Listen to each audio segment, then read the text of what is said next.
Faster than writing to a letter forum. More thoughtful than angry clickbait.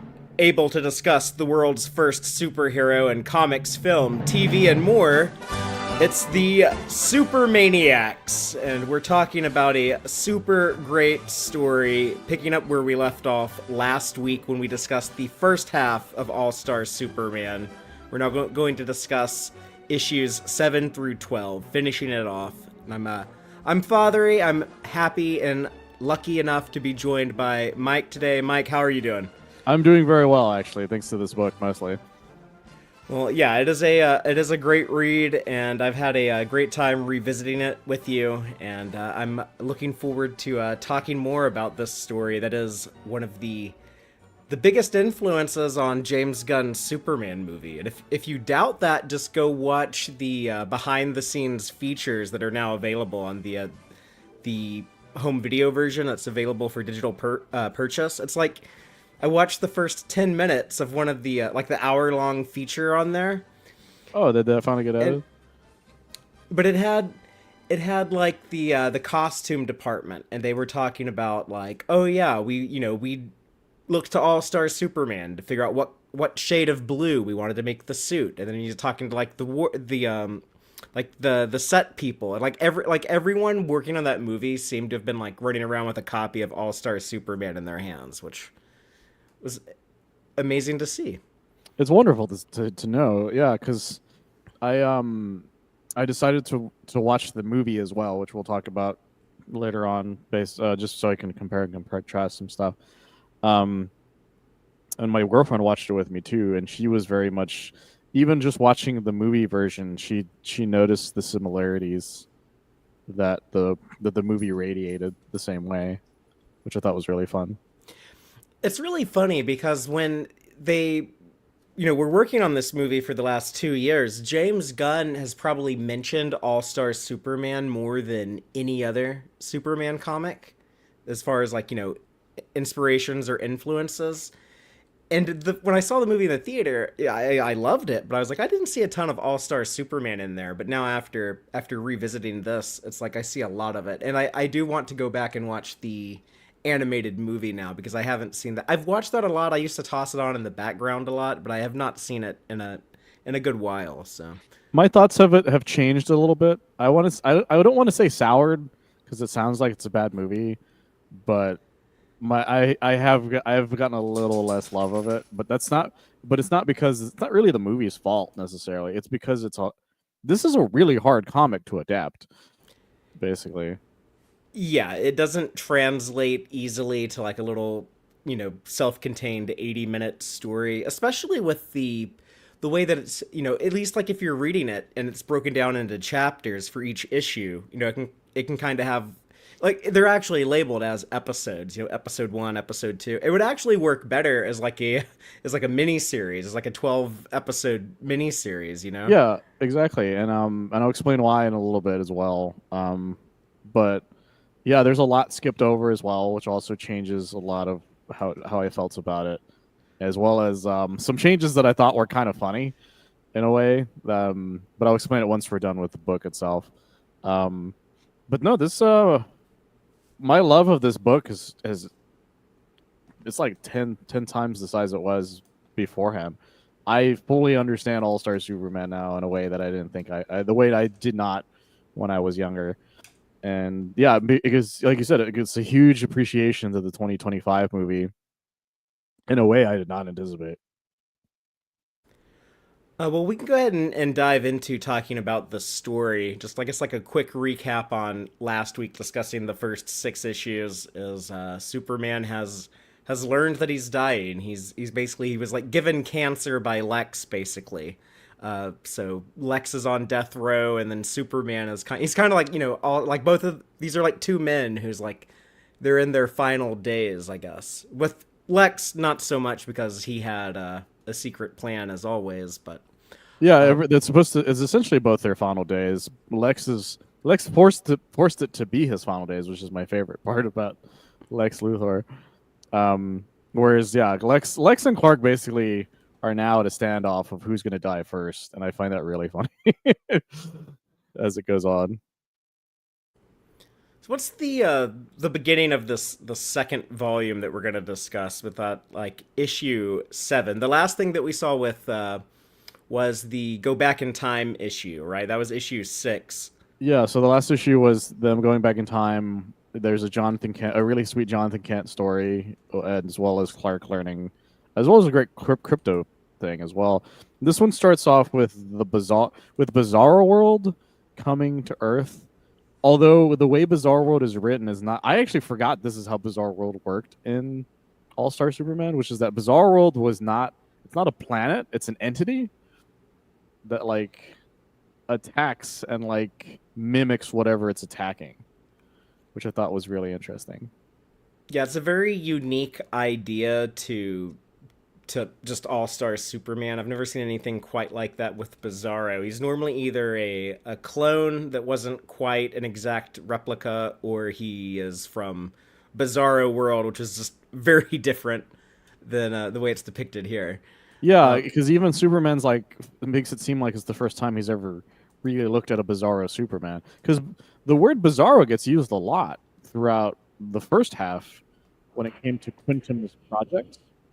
He's like, yeah, these are all my Bizarro clones, my Bizarro this, my Bizarro that type of thing. And so it's like, it's really weird. And he even says it right here where he says um, something about a bizarre construction or whatever from the Underverse. 'Cause apparently it's from the Underverse, which is like a secret underworld universe or something like that. Yeah, it's like the sub basement to our universe is how I think it's described at some point in here. Yeah, and as it's starting to do its attack run, essentially, Superman lets the Sun Eater out because the Sun Eater is getting too big. He leaves it to hopefully find its kind, because I guess Sun Eaters are just out there. He takes it out to Jupiter, which is where I believe he said that he first encountered it, was by Jupiter. That's right. Yeah, I had a hard time figuring out which planet this was And it when I was looking at it, but it makes sense based on its color. at some point, I think when he's talking to the robots, they talk about the Sun Eater finding its way back to the migration routes that I guess these things travel on. So I guess that's why he took it back to the place where he found it, so he could kind of get back along its way. Yeah, and then he's assaulted by the Bizarros up in space, and then it cuts to the Daily Planet. I guess they're having like a Christmas party or something. Yeah, I like seeing Metropolis in winter. By the way, I like seeing it at night with snow on like a dark December night. It's a rare thing, and then there's an explanation for why it's night as well, when they get attacked. And the Bizarros are interesting, like we said, because they seem to like mimic whatever they attack, and then they somehow turn people into Bizarros by touching them as well. With Steve Lombard being the only one who's immune in a funny exchange, because he's like, "I'm so cool because I'm so immune," and then you find out why he's immune, and I laughed out loud when when he says why. It looks horrifying though when it's like it's what happens to the woman who touches the Bizarro? It's like her. He Lombard accidentally throws her out the window. Yeah, but like the result of the Bizarro, where like I guess it like copies her, but it also it makes her face all weird. Is it like Well, she starts like melting, and then she turns into a Bizarro because the last thing she yells out is "M Bizarro," and then Steve Lombard slams her out of a window, and then it cuts to because it seems to just turn people into Bizarro, because there's this point right? where Lombard leaves and he goes, "Some of those things were people once." So he's just like, so they were people that got turned into Bizarros, I guess. And I'm guessing the implication is that a lot of people just outright died, because I think somebody even says that a bunch of people just die outright. I do love this shot though, one of Bizarro landing, because the smoke is so perfectly drawn to be like, yeah, you really do think that's Superman if you look at it. It's just right. The art of like that fight between Superman and Bizarro, all of that is really good work from Frank Quietly. I like seeing the Bizarro with fire breath. I'm always a fan of that in any Bizarro depiction. And I part of me wishes that Ultraman in the Superman movie, if they sort of had like a line from Lex saying like, yeah, some of the DNA got cross-wired in the cloning process, and like Ultraman had like fire breath and then freeze beams coming out of his eyes. Yeah, what I would have done for Ultraman is one of the reasons why his face is covered is that he's crystallizing or something, like something to show that he's a Mm-hmm. Bizarro type of thing. But they don't they never do. They never go full on the bizarre Bizarro because I'm a big fan of Bizarre Bizarro where it's like you said he's got ice vision, he's got flame breath, he's got vision that makes things appear. Maybe I don't know instead of seeing through things. Like And he's just a weird little guy. You know what I mean? instead of staring at a wall to rebuild it like Superman in Superman 4, he can like stare at a wall and it just like the bricks just fall apart. Yeah, exactly. That would be amazing. I would love that. He destroys the Great Wall of China by staring at it. It would be fucking hysterical. But he But no, I hits love a that the Signal Watch just does a bunch of stuff as well. Because I forgot about that. I don't remember if it was in the first 6 issues or not. Where Jimmy's just like, I've hacked into things using the Signal Watch. I'm like, what the fuck does that Signal Watch do, man? Yeah, and I think he can like Google stuff. I think he can get like information. He can like research things on it as Yeah, well. he So he'd googled the sun, like how far the sun was using it, and I was like, well, that's a normal thing. Some watches could like if when you ask Google to do something, like I'm like that makes sense, like or asking an iPad, but he fucking hacks into like a blimp to save them. it was a little ahead of the curve on like the smart devices. You know, like when this story was first being written in like 2005. That was pre iPhone. There were no smartphones yet. So I do love Bizarro's one of his first lines here, which is that me am no Bizarro, me am be you friend, and then fucking Superman immediately like takes his ass out.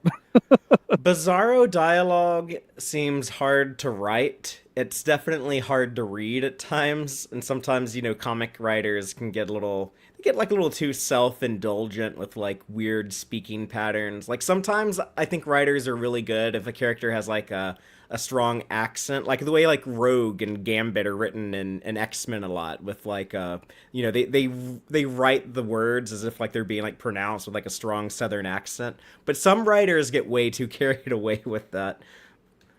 Yeah, like and the reason why this issue is so hard to read is that there are whole monologues essentially that are Bizarro speak, and it makes for you having to reread this one issue.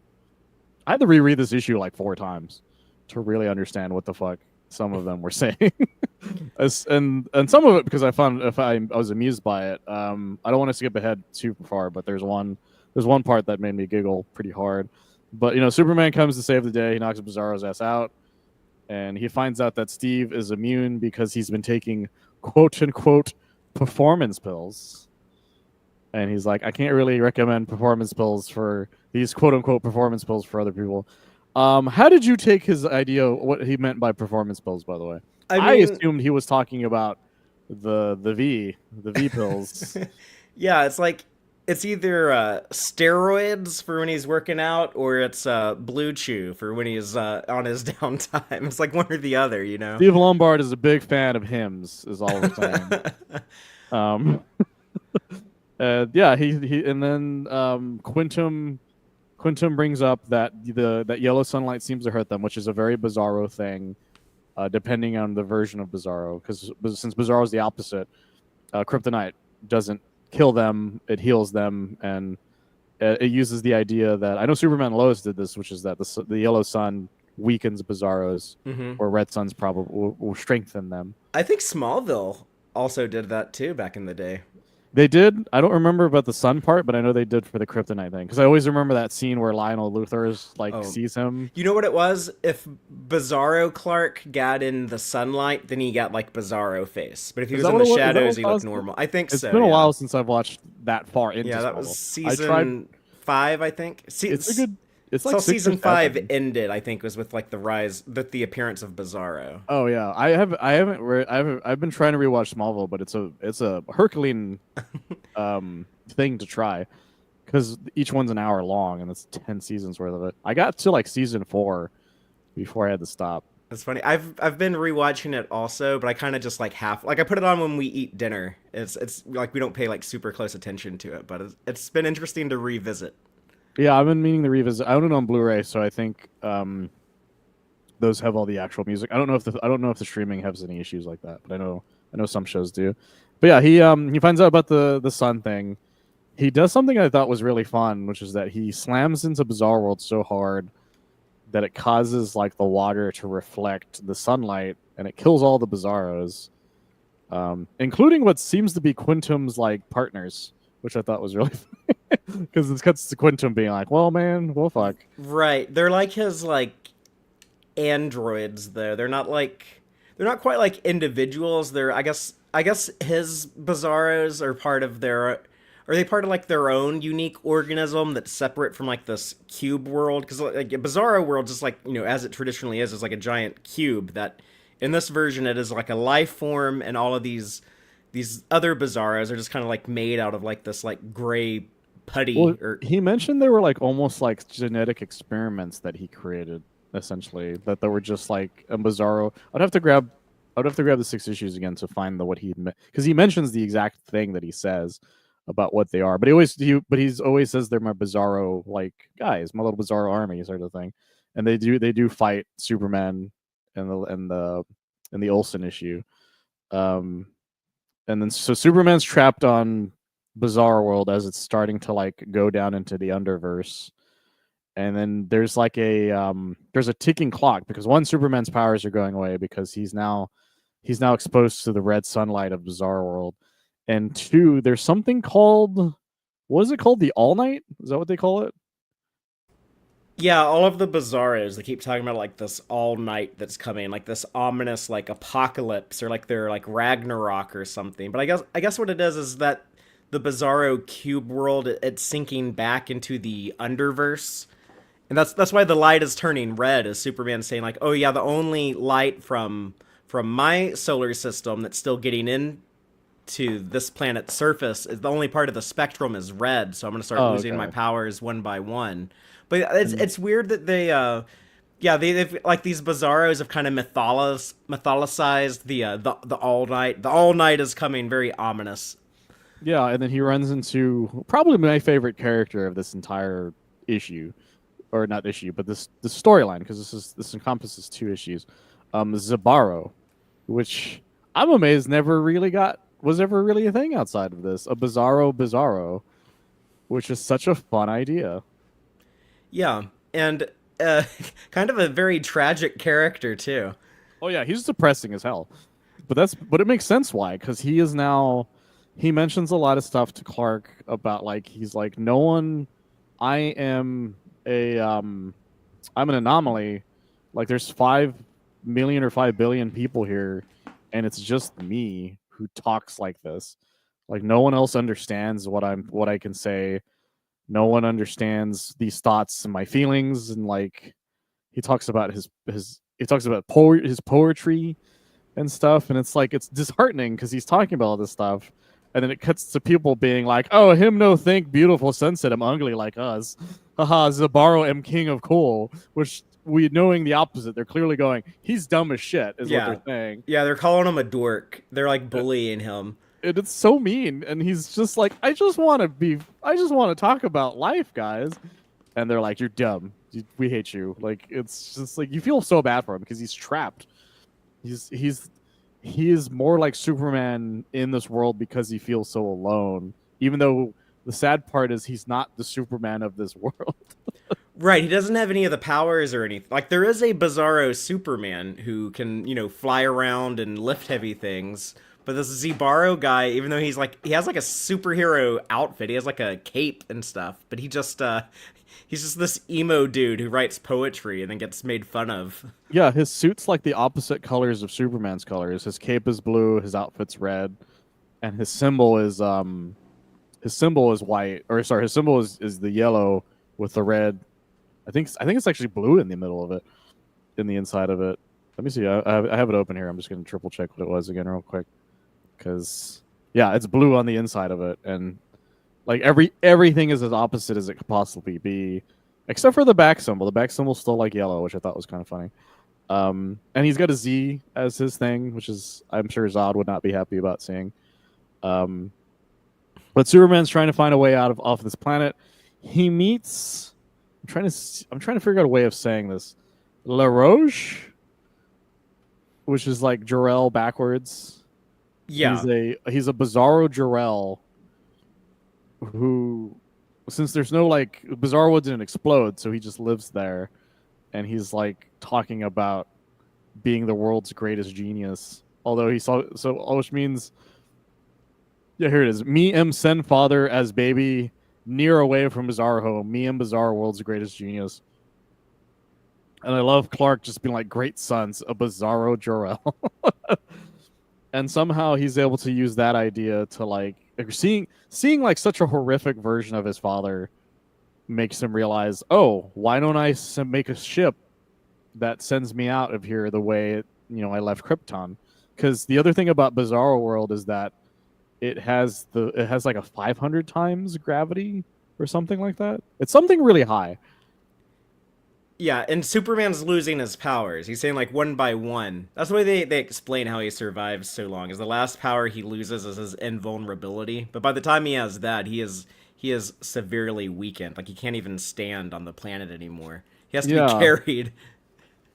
And then there's it keeps cutting back to Quintum, who they're keeping an eye on the Bizarro World to figure out when it's going to leave, because they figure that Superman only has so much time. And then Quintum ends up letting slips up, and Bo's like, well, Superman's dying, and she's like, he's doing what? He's like, oh, I forgot that I wasn't supposed to tell anybody that part. Yeah, so Lois learns. So yeah, Lois learns. She's just like, she's the main reason. She's like, look, Superman's gonna find a way out. Quintum explains a lot of what's going on about him, but he also mentions a quick line about there's something hiding in the sun. It's very ominous. They don't explain as to exactly what he means by that when he says that, and you don't even really know. Like, we know eventually what it is, but at this point you don't. Like, it's super ominous. Like, Yeah. what does he mean? Something's hiding in the sun, because it looks like he says it looks like a job for Superman, and that doesn't get resolved for a while. Yeah, it's like Chekhov's gun, but I guess more like Chekhov's final boss of the story. Yeah, I find that fascinating. And then I love this. I love Clark just trying to tell people, please help me build the ship, and he realizes he doesn't know how to do it. And Zabaro is just like, look, guys, look, Clark, these people are stupid. It's like, Superman, these people are dumb. Like, they're simple folk. They don't understand how life works, type of thing. And he's like, oh, I need to talk like they are.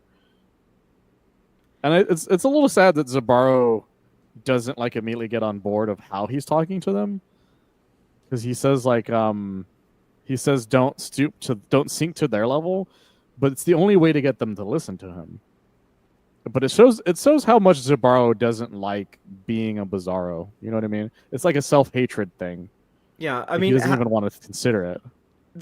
that is like, and Superman even comments on like, yeah, your life is very tragic, but that idea of everyone he's surrounded by is an idiot. Like they're all like, me am Bizarro. He's like, they just talk like that, and he's like, oh, I want to have like an intelligent conversation, and just he was the 1 out of 5 billion. It's like every Bizarro is dumb as hell except for 1 out of 5 billion. But I love that Superman points out to him as like, oh, this Bizarro organism that you're all a part of. It's clearly like growing and evolving, and that's why you're here. Like it now has the capacity to, process these like bigger thoughts and these Yeah, observations. because it keeps, as Zabaro mentions, is that this world keeps making new things to appease Superman, because it's worried about Superman for some reason, because it hurt Superman hurt it, and it's like worried, and it wants to appease him, so it makes like its own Jimmy and its own Lana and all these people.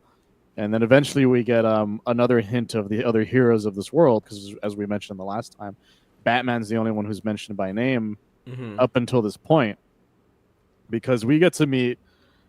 I laughed out loud as to how this stuff worked, which is that there's Bizarro Green Lantern. He has the power to make anything he wants real, but he has a hard time of thinking, so he can't think of anything, so he can't make anything. Bizarro Flash, who's just slow as shit. Like it's like he's power walking. I think is what's going on here. Is that what I that's what I gathered that he's doing. I can relate to Bizarro Flash. I feel slow as shit sometimes. But yeah, Bizarro Green Lantern, it's kind of a fun idea. It's like, well, what would be opposite of Green Lantern? And like, I don't know. What about like a guy with a ring who could create anything, but he didn't have the creativity. He didn't have like the brain power to be creative, to think of things. The last two is the one that killed me. One is Bizarre Wonder Woman and Beautiful Baby turned to ugly cheap clay statue. She am no good team player because since she's the opposite, she never was turned from the clay statue into a person. She's just the literal clay statue because they're going off of her old origin. This is Grant before New Morrison. 52, before Zeus was her daddy. And Yeah, she's just and a clay then baby. the Batman one fucking got me bad. Did they? Who mentions it? Here it is. Yeah, here it is. Bizarro Batman am here soon. Her Bizarro Batman am no shot dead by him parents. I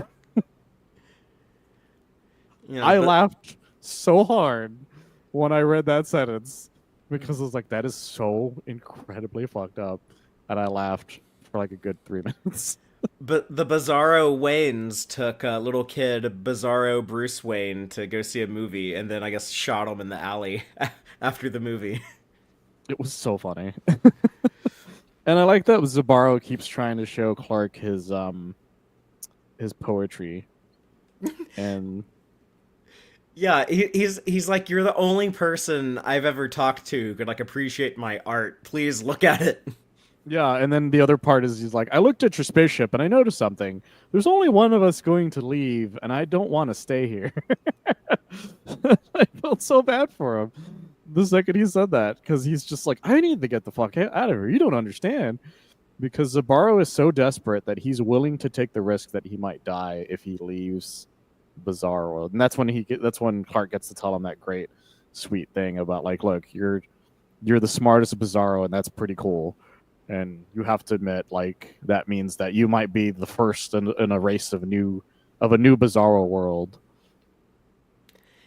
And it's also kind of a reflection of how Superman might feel. Like he could be like, man, like I'm just stuck with all these like really pathetic humans. Like, like they get sick and they die, and they have to sleep and eat and all this stuff, and like they can't appreciate the universe on like the same level that I can. They don't have like the same perceptions that I have. They can't, they don't have like the telescopic vision to look out into space, or like the microscopic vision to sit and study an atom. Like he probably could be this guy who feels like, oh yeah, I'm just surrounded by a lot of useless morons, but he doesn't. He kind of passes that on to Zibaro, like, oh, maybe you do have a place with them after all. Yeah, he sees himself in Zabaro in a way that most people probably would miss if they read it too quickly. I feel, if that makes sense, especially if you don't understand Superman the way Grant Morrison does. The way Grant Morrison understands Superman is so interesting compared to a lot of other writers, especially somebody like John Byrne. Because as much as I like John Byrne's Superman stuff, there's a lot of stuff about Superman that John Byrne kind of got wrong, and a lot, or not kind of, he did get wrong. I used to swear by John Byrne, and like I would always say like, oh yeah, Man of Steel is like my Superman origin. Like I grew up with the 1986 and onward Superman, but then when I read All Star Superman, and so much of this is really just kind of a 180 from John Byrne. The fact that like they get so larger than life and fantastic. Like imagine like this Bizarro world stuff being in John Byrne's Man of Steel. Like he didn't even want to have like crypto. He didn't want to even have like a Superman who could like, breathe in space for longer than an hour at a time. Yeah, DC was in a weird place because they were so fantastical, and they felt like they were losing to Marvel because Marvel was getting more grounded as time went on. Like literally, like the 80s was full of some of the most grounded superhero stories in Marvel. And in fact, some of the greatest like stories from both sides kind of started around that time, I feel. And then, although like I know the 70s, you definitely could make an argument for the stuff Danny O'Neill and them did for Batman and all those guys. But yeah, but Batman, they were trying to get more grounded with Batman. And they're like, well, why don't we do the same with Superman? And it's like, well, we have too many Kryptonians. Superman doesn't need as many Kryptonians.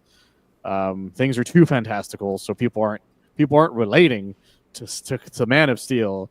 And then John Byrne's like, I want to make him American as fuck, and that was the other thing that John Byrne did. That was an interesting thing to do, which worked at the time. But as has gone on, we understand that Superman is a for everyone character, not just an American icon type of What thing. what really got me in All Star Superman though, and made me start comparing it so much to Man of Steel, is because John Byrne did deliberately take Superman's power scale down a few pegs. He made him a little weaker than like Silver Age, Bronze Age Superman. And then with All Star Superman, in the very first issue, they're like, "Oh no, we're gonna make him strong AF. We're gonna increase his strength like tenfold. We're gonna make him immune to kryptonite." So I was like, wow, like that's such like a bold thing to do. And then like if you can still tell this compelling story with a character that strong, it does refute all those claims. Like, well, you have to make him weaker to have a good story. Yeah, it not only does refute all that stuff, Grant Morrison never goes too far in the Silver Age direction. Like, there's never a point where Grant Morrison's like, and then Superman decided to fly back in time and save himself from getting sun poisoned or something by flying super fast. You know what I mean? Like, because that's very much what they did back in the Silver Age, is that he could sneeze planets away, type of thing, for when because he was so powerful. But even I guarantee you, if Grant Morrison did that with this version of Superman, it still would have worked because of the fact that the story isn't about Clark's power. And like the few times it is about Clark's power, it still barely feels like it's about Clark's power type of thing. And this Bizarro story is a perfect example of like, this is the Man of Steel. He's backed in a corner. He has to rely on others in a world where relying on others is literally frowned upon. Like type of thing. Actually smiled upon technically because of the way Bizarros work. Yeah. So that's why Type of like thing. Bizarro speak is so confusing, because if you make everything opposite, then you're not saying anything. If you don't make everything not opposite, then you are not saying not anything. So my favorite part of this issue, outside of the stuff we talked about before, is the National Bizarro Anthem. Oh yeah, I laughed out loud earlier reading that. I forgot how I wish that they included this in the animated movie adaptation, just I, so there would be a clip of people singing this. I wish I could sing this. I wish I could sing this so hard. If I had read this book in high school, I would have used this anthem at some point because I was in the JROTC. I could have gotten away with doing this, like as a joke. I probably would have told the principal ahead of time, like, "Hey, is it cool if I read the Bizarro thing?" Because I think it's really fun. But no, yeah, it's a funny gag. No say M, no C, by M Nights early dark, and then the by no rockets blue shade, By no M no shells rockets, dead blue down there. shade, This is and my no favorite part. shells Gave dead no down there. proof all day long that the flag was unwear. I lost it reading that. Oh yeah, under land of no free, us home cowardly, and it's like, and it's Bizarro Joel singing this as they're going to set him on fire. Yeah, they're like crowning him on top of a pyre. That's very well. I was gonna say it's very bizarre, but I guess that tracks for Bizarro World. Oh, you know what? I never noticed the Bizarro American flag. I don't know how I didn't notice that before. I think it's because it blends into the background kind of well. Yeah, it has the stars are in like the top right corner, and the stripes are white and blue. It's like the colors are all inverted. Yeah, and the flag, the where the stars are, it's red instead of blue, and yeah, they just set his ass on fire on a lazy boy, and then No they say does M spar strangled shroud hang limply under land of no free, Alma's home cowardly. and I love that Zabaro has to take Clark and tie him to the rocket because he can't move anymore, and he has to tell Bizarro off just so Bizarro can set the fire. But it's a sweet moment where he's like, tell the story of Bizarro when you're here. Like, tell the like for future generations of Bizarros to know they did something for once. And he's like, I'll try, man. These people are dumb, but I'll try. Yeah, And then yeah, he they gets save Superman. They send him back home. yeah, and he gets back to Earth, and there's this very sweet last page of Zabaro just waving. And a very funny image of Superman strapped to a rocket being blasted off into space. Oh, he has to like piss off Bizarro to get him to light up the rocket, right? He has to insult him and piss him off. Yeah, because he needs fire, and and the person who brings him a match lit is Bizarro Flash, and it's clear by the time he gets there that the match is like nothing. Because he's so slow, the match burnt out on it. It's such like Looney Tunes shit. Just like describing it out loud, Like it's he's kind of about making me laugh. like it's still a little lit, and then that's the Zabaro accidentally blows it out by like he's like sighs basically, and he ends up blowing it out, which is why they end up pissing off Bizarro instead. It's fantastic. It's one of my favorite. It's such a Looney Tunes thing, like you said. I also like Hello and Bad Riddance, and he's like, yes, yes. Yeah. The final words from Bizarro to Superman: "Hello and bad riddance." Exactly. And then there's this is probably one of the weirder parts of the story, I think, in my opinion. The episode 9. So that's the Kryptonian issue where he Superman returns to Earth and find that two other Kryptonians showed up while he was gone and I guess became like the replacement Superman. They've been protecting the Earth, but not in the Superman style. They're kind of like lording over the Earth. Yeah, they're not really benevolent about it all. There's in fact like Metropolis has all these like spires on it that are clearly architecture from Krypton. And then there's the line where she says, because it cuts to them like doing this tunneling of this volcano to like collapse the entire volcano, because they're like, we're gonna build New Krypton right here, or the capital of New Krypton. And she mentions we could clear the apes out of Metropolis. Like, it says everything about them right there is how incredibly pompous they are. They're like colonizers. They're like they showed up on someone else's land and they're like, these morons don't know what they're doing. We're gonna take over. We're just gonna run the show here. Take whatever we want. Yeah, and there's a hint of what's to come when he looks at her eyes. He's like, your eyes are just so green and they're so dazzling. And she's like, that's neat. And so, but Superman meets them. I love that Clark is excited because he's like, you guys are you're ancient Kryptonians that like disappeared, like you were gone for decades, and now you're here. He's like, that's amazing. It's like if Buzz Aldrin and Neil Armstrong like disappeared, like when they went to the moon, and then all of a sudden showed up. It's like meeting. It's like that. That's how big of a deal that would be. Yeah, Like like Amelia Earhart. yeah, exactly. Like if Amelia Earhart randomly showed up, that's exactly what it would be like.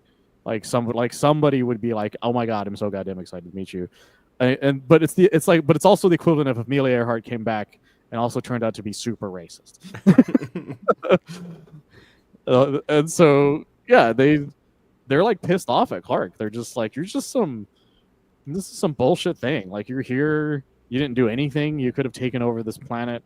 You could have done all these things. They make fun of Jor-El at one point as well. They say he's an ineffectual dreamer, which was like such a dick thing to say. Because this guy, I believe his name is Bar-El, so he's like a relative.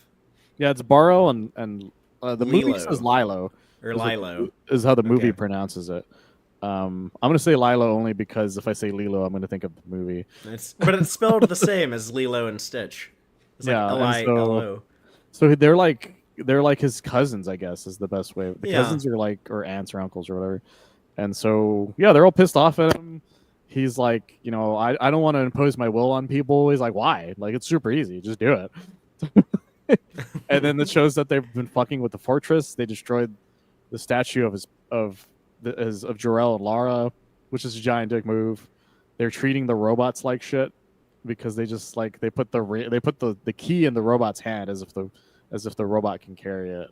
Yeah, it just the robot's arm just falls off.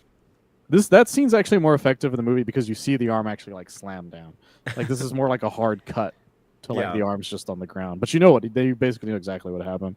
And I like how they said you shouldn't have left the key just lying around because in his head no one else could ever lift it, and which is true until two more Kryptonians show up who could definitely lift the key to your house. And then Yeah, when their fight with him like goes up to the moon and they break the moon, but they throw him into the moon and gets like this big cartoony crack going all the way through it. Then they throw him back down to Earth, and I guess like he lands in Metropolis, but he's like looking up at them, looking up at the moon, and he's like, "You broke the moon." like, he's so bummed by it too. He's like, you broke the moon, and they're like, we'll fix it, and they just grab a bunch of bridges and slam it onto the moon. Yeah, like to like stitch it up. It's like they use like the Golden Gate Bridge and the Brooklyn Bridge and all these bridges. I guess like stitch the crack back together. It's so fucked. And then when they're flying around the fortress, they're like talking shit. He's like, there's a bottle city of Candor. You're dumb. You didn't do anything for these people. It's like even the people in the Phantom Zone are better than the people of Earth. Like this is all dumb. This is all bullshit. I also like that when Clark gets upset with him, he puffs his chest out to sort of challenge them just before they throw him into the moon. Yeah, yeah. He puffs his chest out and then gets like sucker punched. Uh, but it's also funny to me when they try to blow his cover as Clark Kent. Like they go to the Daily Planet when he's at work, and they call him out. They're like, "Superman, why are you playing dress up with these humans? Like, come out here." I love the explanation that they have been living there for 2 months as well, which I found interesting because they didn't like take over, although it's clear that they want to, but they just seem to be like hesitant right away because they're probably getting used to their surroundings. I bet you is what caused that. And yeah, it is funny when they show up. They show up to his job, just to be assholes, and I love the Lombard relationship, and I love Jimmy wearing the the shorts on the outside because he's like it's Kryptonian fashion, and you're like none of those other two guys are wearing that. Yeah, he continues to be the worst dressed man in Metropolis. Yeah, my favorite part of him wearing that is that he's basing it off of what Superman wears, where Bar-El and Lilo don't dress like that. That's I thought true. that They was don't really... they don't have the trunks. They just have like a yellow suit and a purple cape. So it's like, Jimmy, where did you get that idea from? Outside of Superman, I guess. And then I gotta admit, Lombard setting fire to Clark is such an asshole move. It's like if Clark wasn't Superman, I wouldn't know how I would feel about that. You know what I mean? Yeah, that's kind of an unusual workplace where like employees are setting each other on fire. That's not a very common thing, I don't believe, Like Lombard in must be a corporate really good America. sports writer for Perry to just deal with some of the shit that, like Steve Lombard's an HR nightmare. Is all I got to say about that. Oh yeah, Um, absolutely. but I do love the reveal that he has a hairpiece here, where Clark sets it on fire, and I also like the idea that Lombard thinks that they mistake him for being Superman because he's so buff and so awesome. Yeah, it's an easy mistake to make. You know, you mentioned that Grant Morrison doesn't use any of kind of the, I don't know if we would call it hacky, but some of the weaker writing that would have been commonplace, I guess, in the Silver Age when you wanted to have like this real outrageous story and then just have Superman do something real convenient at the end to wrap it up, you know. But like it kind of does something like that when these Kryptonians are like basically taking over the Earth, and then it's like, oh, by the way, our reign of terror has come to an end because we must have passed through some weird radiation, and now we have kryptonite poisoning in our blood. Yeah, this has always been my biggest issue with this specific issue. I, I But I didn't think mean it's to meant to pun that. be kind of wonky and Silver Agey.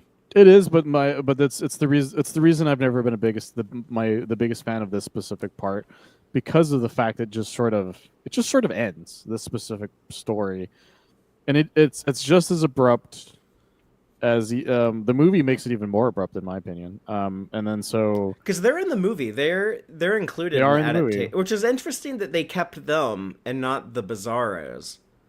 And in fact, the movie doesn't go as far as the comic does, because in the comic, she goes blind, and then he goes blind, and they slowly start losing the rest of their motor functions, which is horrifying. And Clark's like, he's like, well, this doesn't affect me anymore because kryptonite doesn't affect me anymore. But you guys are dying. Like, I'm sorry. There's not really anything I can do. And it's this hard cut to Barrell's eyes looking kind of messed up.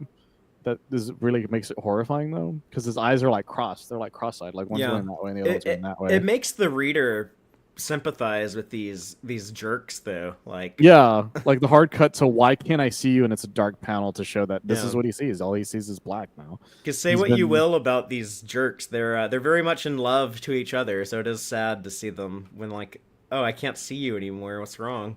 and it makes this really sweet moment where Clark puts on these like special thought, like a thought bubble thing that he can talk to them, and they make the decision.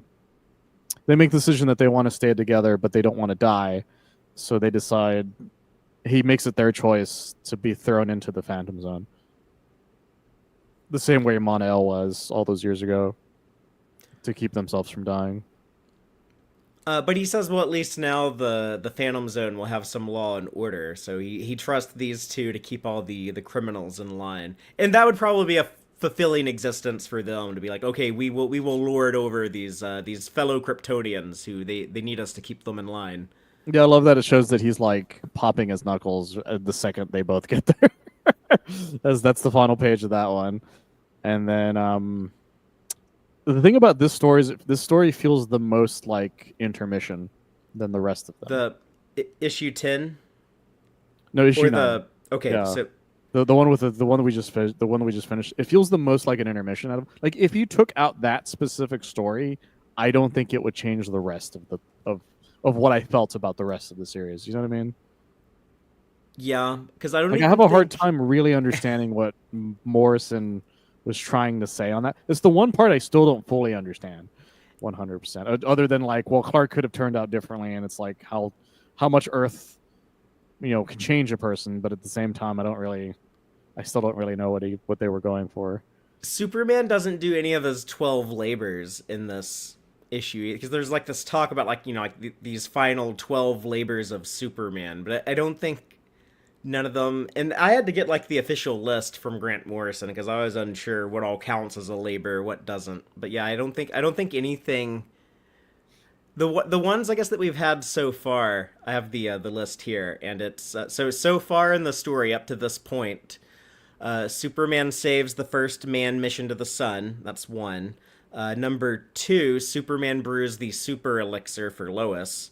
Number three, Superman answers the unanswerable question about the immovable object and the unstoppable force. Number four, Superman goes back in time and helps stop the chronovore. Uh, Number five, Superman saves Earth from Bizarro World. Number six, Superman returns to Earth from the Underverse.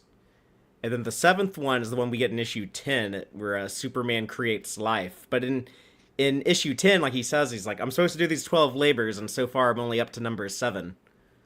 Yeah, I thought that was really interesting, and it's one of the reasons I find that one almost intermission like compared to the rest of the stories, because it once you get to episode 10, it really gets going like right away, and then it never Those stops. final three are so strong, and I think issue 2 is my favorite of the entire 12 issue series. Yeah, issue 10 is wonderful because it's him like almost like speed running some of his labors almost, and one of them is that he decides he wants to find out what the world would be like without Superman. And there's that wonderful page of him sitting in the chair saying Superman's last will and testament. And he starts like reading. He starts like the machine is the thing that's inscribing it, which is the reason he has the hat on to begin with. and because he's too tired to even like he's sweating profusely. He's like my body's really giving out, and yeah, it really starts getting it going right away because he sends Quintum. Yeah, he sends Quintum into Candor as like on his behalf, wearing the Flamebird outfit that Jimmy had, which I thought was really funny. Yeah, he's kind of like sending him as like Superman's representative. Is like he sends him as like the ambassador of Superman to sit down at the Candor Council or whatever. But it's like Superman dealing with all the he's like facing like his end of life. So he's like I still have this bottle city of Candor I got from Brainiac. All these fellow Kryptonians have just been shrunk in this bottle. Like I got to figure out something to do with them when I'm gone. Yeah, and it's really cool because he's just like it is a man taking care of his last. What's the word I'm looking for? His it's always been said like when people make like towards the end of their lives, not just the will, but their affairs. He's finishing the affairs that he has left Yeah, over. he's getting his Basically. affairs in order. His affairs in order. That was actually what I was trying to say.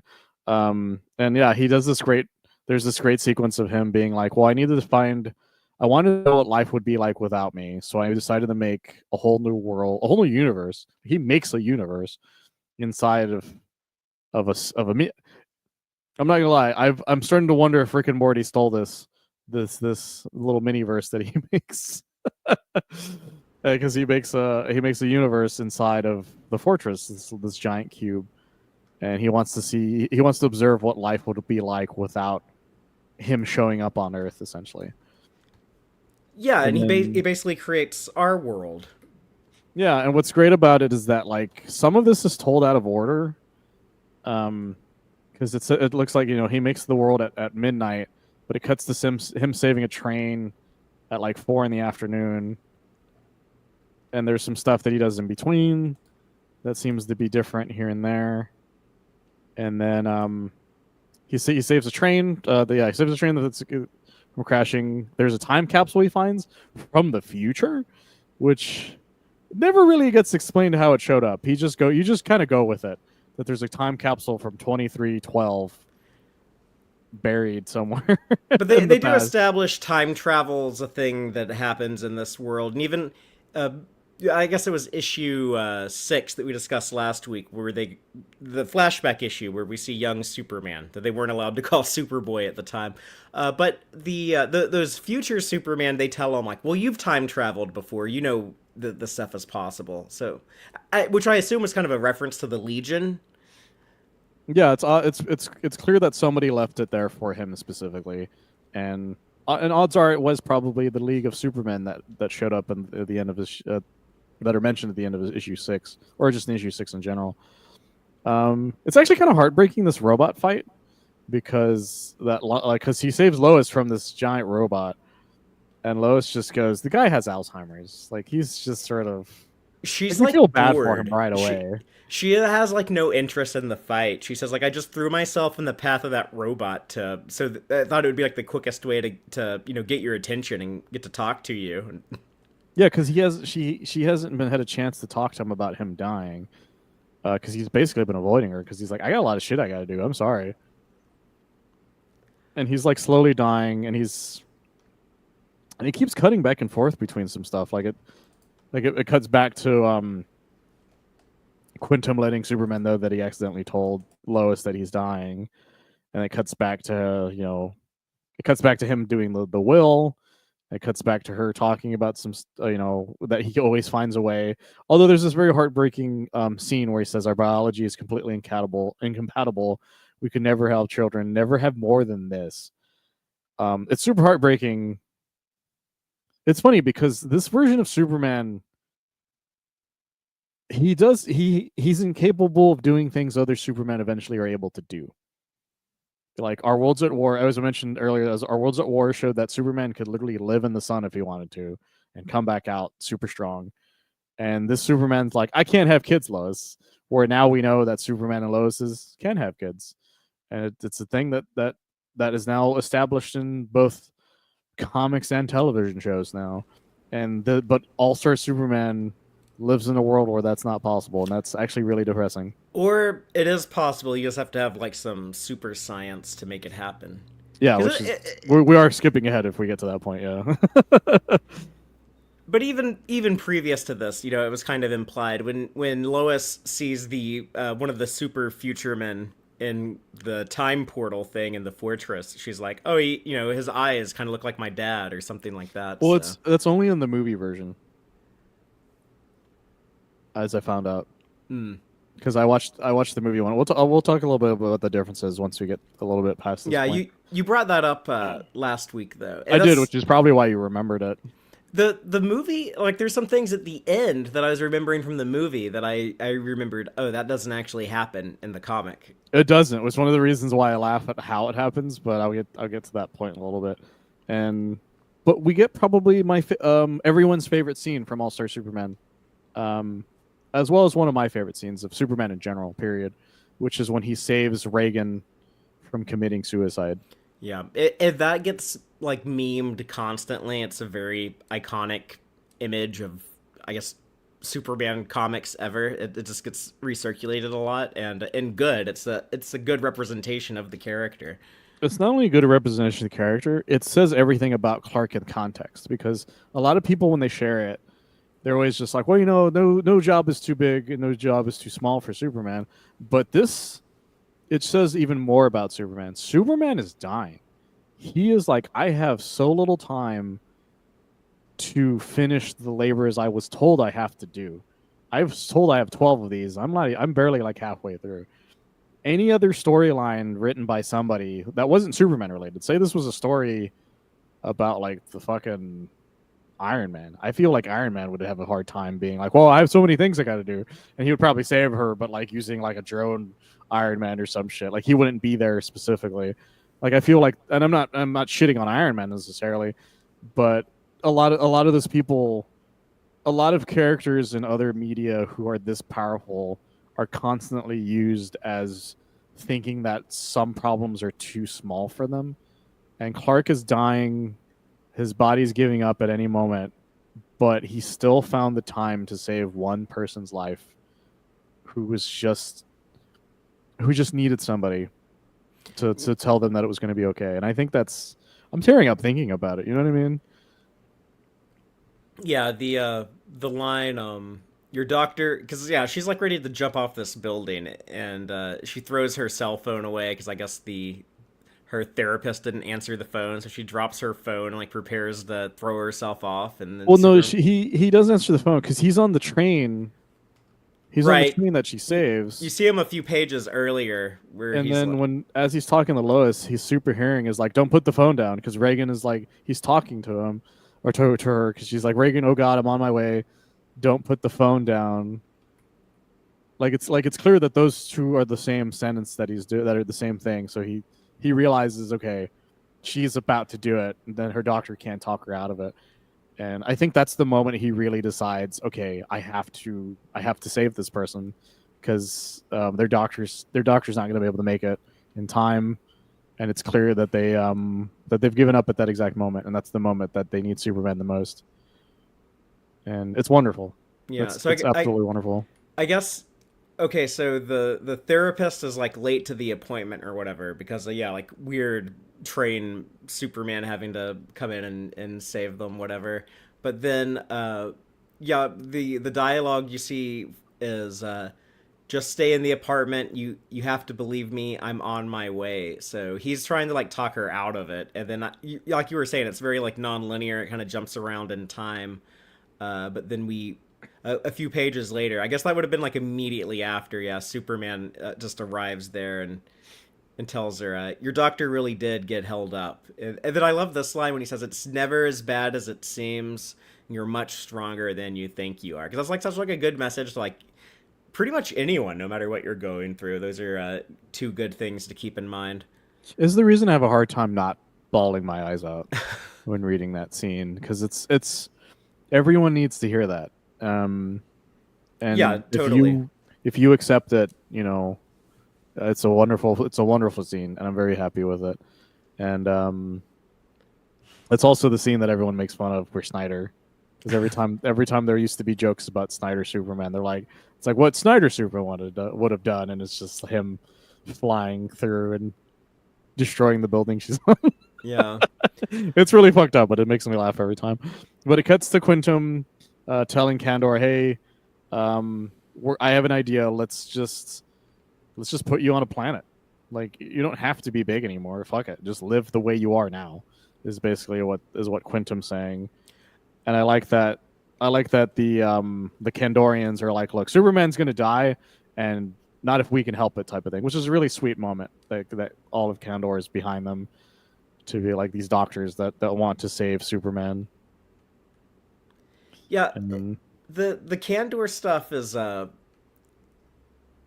really fun in this because at the time I think they still weren't like it was around the time when like DC and like the mainstream continuity they were still very reluctant to have some of that Silver Age stuff. This is kind of like the final years by the time this came out that they were finally kind of bringing that stuff back, but it still would have felt really fresh at the time.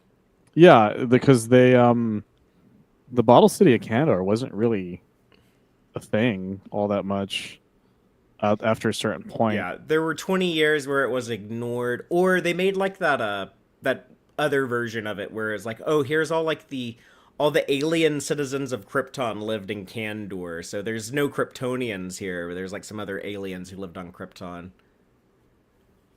Yeah, it's like really funny the things they would do to like try to avoid using Krypton. Yeah, like in Um, Superman the animated series when they made Kara from Argo instead of Krypton, because DC is like yeah, we can't have other Kryptonians.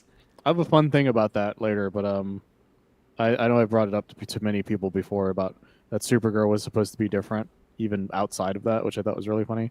But I love this. I love these hard cuts because it shows that Clark has he's rebuilt. He's put all the bridges back that were on the moon. He's reading, or sorry, Earth Q is still happening. Like it's slowly people like civilization is happening. It's moving forward as time is going on. He's reading his biological code, and then there's this great scene where he confronts Luthor one more time before everything's gonna go happen. He's like, "You win."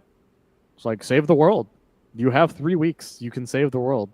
Just go for it." Like, and Lex just tells him to go fuck himself without actually saying anything. Yeah, he just spits on the glass and in the I forgot prison that I cell. missed that he's reading a book called "Mixing the Perfect Cocktail." Yeah, that's a fun detail after you've read the whole series to go back and see. But I love that this is what Superman would say to Lex. He just has like a few weeks left to talk to him, and he's like instead of being like, you know, I hate you. You've been such a terrible person. You've ruined the world so many times. You've hurt and killed so many people. He's just telling him like, look, you're super smart. You could do a lot of great things. I'm begging you, just do something good. It's great because it's another extension of what Clark did in the after the prison one. Remember where he was so upset with him, where he's just like, "You could have been friends." Like the way how upset he is when he's like yelling at Lex during the comic version of that scene, and he's because Superman's just like, "I want you to redeem yourself. I don't want the world to remember Lex Luthor as the world's smartest man who used his mind for evil." He's like, I would rather. In fact, he's like, I would rather you outshine me. Is kind of what that scene's about. It's like, look, Lex, like I'm not going to be around any longer, and if you can save the world and make me look like an idiot, you should do that. This is the last chance you have, at least based on what Clark knows about what's going on with Lex. This man, they brought back the electric chair for Lex Luthor. By this point, the electric chair wasn't a thing anymore. In fact, Lex's lucky lethal injection apparently does not exist in the DC universe. Well, or is he lucky? Because he needed the chair for his serum to work, right? He needed the. Exactly. And then he opens the time capsule, and it was hard. I remember the first time I read this, I had a hard time reading what he was saying because it's almost like Bizarro speak because it's written almost in Leet. You know what Yeah, Leet is? it's Yeah. very like elder millennial internet talk And where so you it took use me a bit. numbers for letters.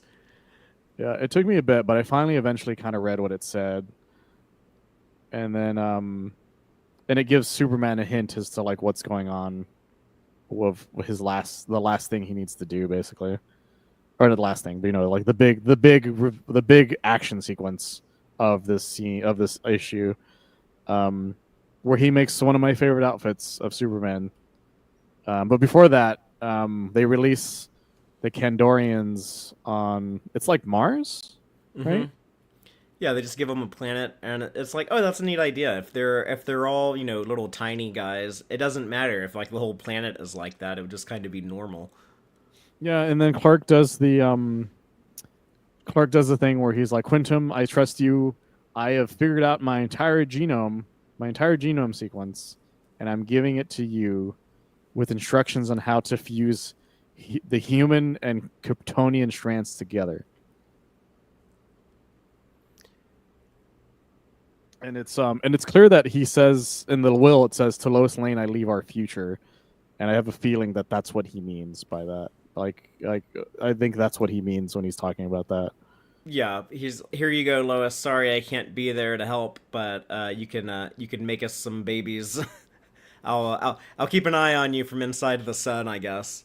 It's So very yeah, it's kind of like Goku level absentee father, I guess, if you think about it. But it it's is. It's the most Goku thing that Superman does in the entire thing. but it's a cool moment in this story, and it's yeah, it's like, I mean, just to be a little bit more serious about it. My cousin's husband was diagnosed with liver cancer and only had a few years to live, and they also believed that they would have him and my cousin, his wife. They thought they would have issues conceiving kids and never thought they would have kids. But like shortly before he died, they had a twin boy and girl, and so he. Knowing like he wasn't going to be there to, watch them grow up, that still meant so much to him that he was able to leave them behind, and Yeah, it's very similar to this. it's a very human thing Hmm. that as a human response too, the way Clark does it, and the fact that he trusts Quintum says a lot about Quintum as well. Um, and it's very sweet the way, and that in fact that Quintum is so important to the story. And then this is also my favorite part of this, which is that or these last two are my favorite part of this, which is that he the scientists or the Kryptonian doctors aren't able to cure him. He's like, that's fine, but I needed you to just slow it down so I could take care of these things. And it's this wonderful reveal that he brought him to the because we forgot to mention that he visits these sick kids, but he brings them to the sick kids from the beginning of the issue, and it's clear that he brought them there to cure these kids of their ailments. And I think that's so sweet. It's such a sweet moment. It makes me tearing up just thinking about it because it's something that if you wish was possible. You know what I mean? That's just such a great moment. And then the final moment of the issue is another great moment, which is that the world without Superman ended up just making Superman. Right. You see that it's Jerry Siegel and Joel Shuster at the end, basically like creating Superman. You get like the little sketch of them drawing, and the line of dialogue, "This is going to change everything," which Grant Morrison originally had them saying, "Oh, we're gonna make $1 million." And then DC asked him like, "Oh yeah, we're actually like dealing with like the Siegel family right now and some legal disputes. Could you not put that in there, change it to something else?" But Yeah, honestly, if Grant Morrison had done that, I think it would have been an accidental dick move to yeah. the families because they made no money. Made no money off of that character, unfortunately. But speaking of Morrison and the Earth Q stuff, revealed to be our world, he also explained at one point that the Renaissance philosopher that you see there, who has the I'll just read the line. Let us not yield sovereignty even to them, the highest of the angelic hierarchies, become instead like them in all their glory and dignity. Imitation is man's nature, and if he but wills it, so shall he surpass even imagination's greatest paragons. And I've heard Morrison elaborate on this. And I don't know anything about Giovanni Pico della Mirandola, if I said the name right, but the Italian philosopher from the 1400s. But basically, what Morrison's trying to say there is that Pico had this idea, this philosophy that humans are great imitators. We see like a fish swim, and so like we build boats and submarines. We see like a bird fly, and so like we build airplanes. We see these other things happen, and then we're like, okay, I need to be able to do that myself. And Pico's idea with that observation of humanity was like, oh, what we should actually aspire to be is, let us be like the angels. Let us be like, we can imagine all these great people and great figures, and we should be trying to imitate those, like the greatest characters and people that we can come up with. And that's very much it's such a cool thing that Morrison figured that out, of like, oh look, here's like a historical precedent of someone talking about aspiring to be like your favorite superhero, which is, I think, the function that Superman serves in pop culture. He's the guy that we want to aspire to be like. We can ask ourselves, well, what would Superman do in the situation?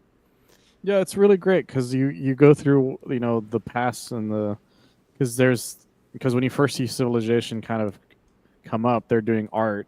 When you see them and you see like the gods, the statues of, like, I think it's like Buddha. I think I'm not real 100% certain, but it's like, yeah, it's them.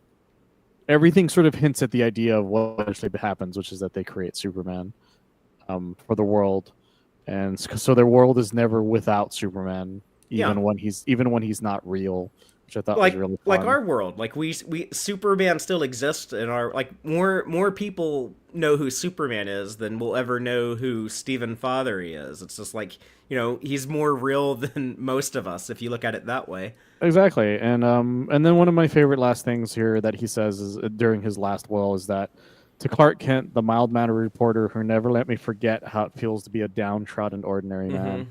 I thought was a really sweet way of explaining what Clark was to him in this world. That Clark, as much as he was a disguise for him, it was the only times he felt like an ordinary man, and I thought that was really sweet.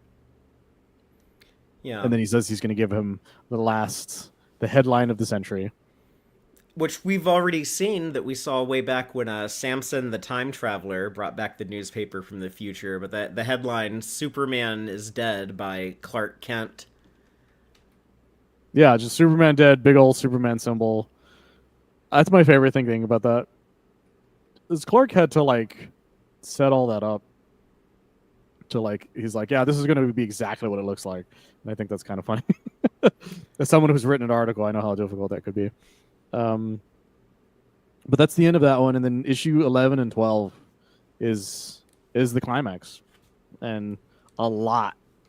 Like the last one had a lot happening in it. This one has all of it happening. Yeah, yeah. These last two issues are really fun too. That's like rereading this from like issue 10 on is like my favorite part. But like 10 is still like my favorite issue because like it's like, oh yeah, like he looks so cool when he's like sitting in the chair like writing out like his last will and testament of Superman. Like like the curing the cancer with the kids was such a cool thing. And those, I guess, like those other two labors he accomplished there was the he created life when he created Earth Q to observe what a world without Superman would be like, and then the other labor was curing cancer for the kids.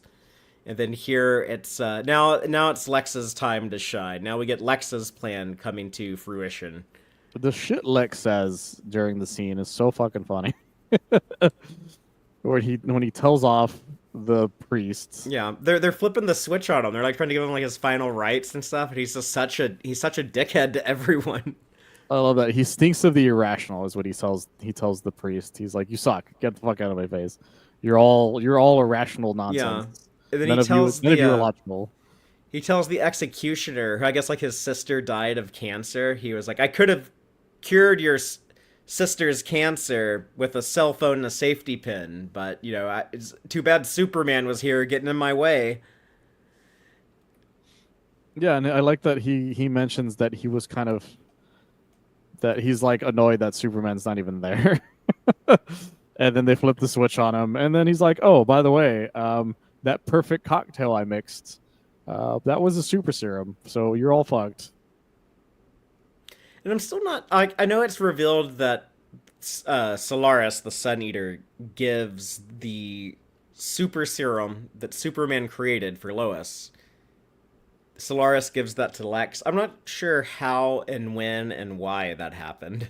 That's the thing. It's just you just sort of the story sort of accepts. Sorry, story expects you to accept that Lex Luthor talked to Solaris off panel at some point and made a deal with him that when I finally make my move, that you're going to make the sun red, so I can take on Superman at his like weak. Like he tries doing like a Bane type thing where he's like, I'm gonna make sure Superman's weak before I attack him, which honestly is kind of an insane move, no matter which way you look at it. Because apparently the serum just doesn't work the same way. Where like the Red Sun doesn't expect him to either just kryptonite because nobody ever tries any of that stuff on him.